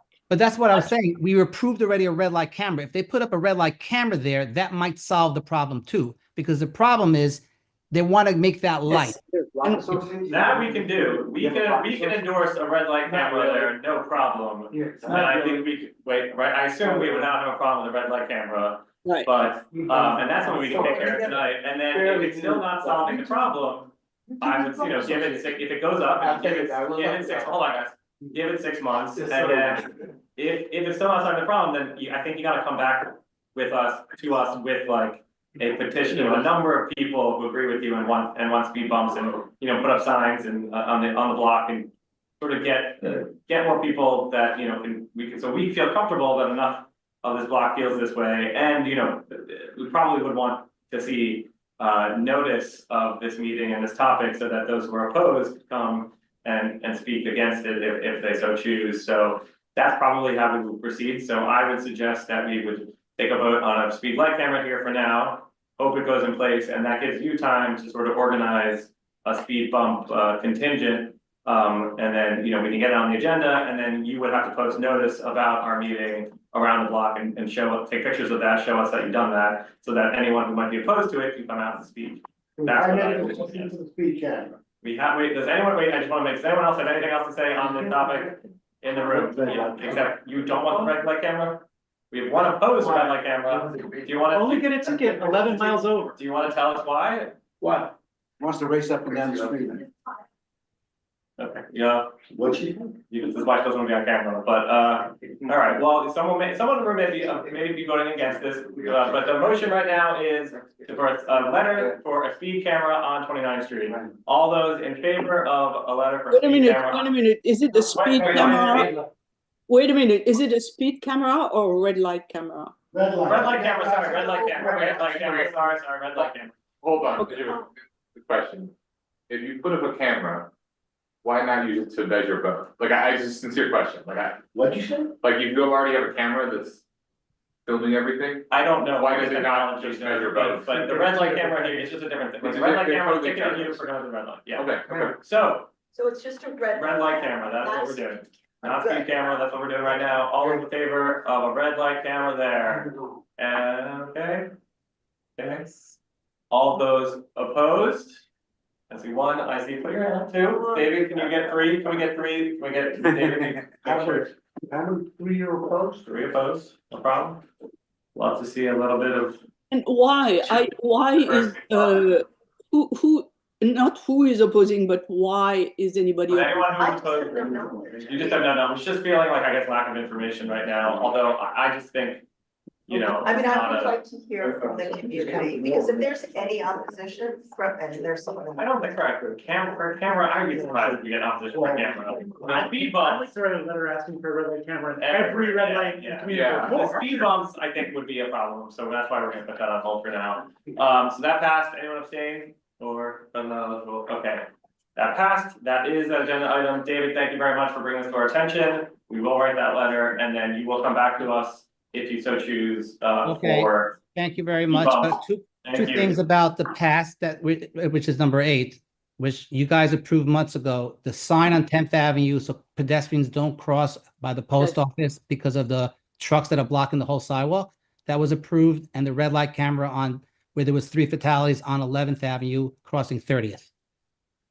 When can that be done by the city since it was approved already?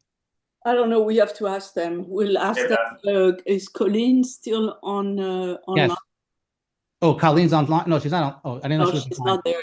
Colleen's not here. So we need to send her a letter, ask her where. Or we can, yeah, maybe we can include it in this letter, so. We can mention it in this letter. You can add an letter or send them an email and ask, so, but thank you for bringing that to our attention, that those have not yet been installed. Thank you very much, David. I'm moving us on to new business, of which there is some of, hopefully not much of, but a little bit, I'm Alright, signing off. David, Have a good night. Christine, you can call me. Thank you. Thank you, David. guys. Yep. It's David Warren, and then you know what, you're just. Okay, just very quickly, I went to the 34th Street Partnership Committee meeting agenda. There's several things that came to this committee. One, they're taking a straw poll of their members, won't be official, how they feel about the 34th Street bus lane, which we sent a letter of support. Second thing is, their residential board member brought up at the meeting, so this was totally unofficial, saying that, that we should put it, the 34th Street Partnership should pass a resolution or pass something to let the governor know we are in favor of congestion pricing and we don't like federal intervention of stopping it. And send that to the governor. This was everyone in the room, so it was not official policy, but unanimously. These are business owners and real estate people. So it's not just your average Joe. So these are the titans of our little community, the 34th Street Partnership. And they unanimously voted by the hand vote, so it doesn't really count, but to support congestion pricing, let the governor know that and to pass that along. So I thought that was very interesting. Excellent. Yeah, thank you very much for the update. I hope your update is just as good. Sunny. And everything, that was also just a excellent all around. Thank you, Jesse. Just a quick thank you, on behalf of the board's engagement working group for those who completed the survey. So a big thank you. We appreciate your input. Those who have not completed the survey, we'd like to invite you to share your thoughts, input, and helping to shape our strategies of participation and engagement. The survey is still up. If you need me to send the survey out to you, the link, I'm delighted to, but thank you a lot. Thank you. Thank you for your service. How was that, Jesse? That was good. Better than David's. Totally better Better than than David's. David's. I don't know why I complimented That's David's. right. That really was a knockout update. Does anyone else have anything else before we adjourn? Yes, Pete, wait, not Pete. Pete, stand up, shout to the camera. I'm just leaving. Yeah. He's been sleeping in the back of his arm up the whole time, so he gets very. And then the Rosenthal invited the Community Board 4 to meet the newly appointed president of the New York City Transit Authority. His name is Demetrius Critchlow, back on March 6th. The tour began on 70th Street and Broadway, and it went around right down to 58th Street. And we do have two blocks, and that's, 58th, 59th, and a little bit of 60th Street.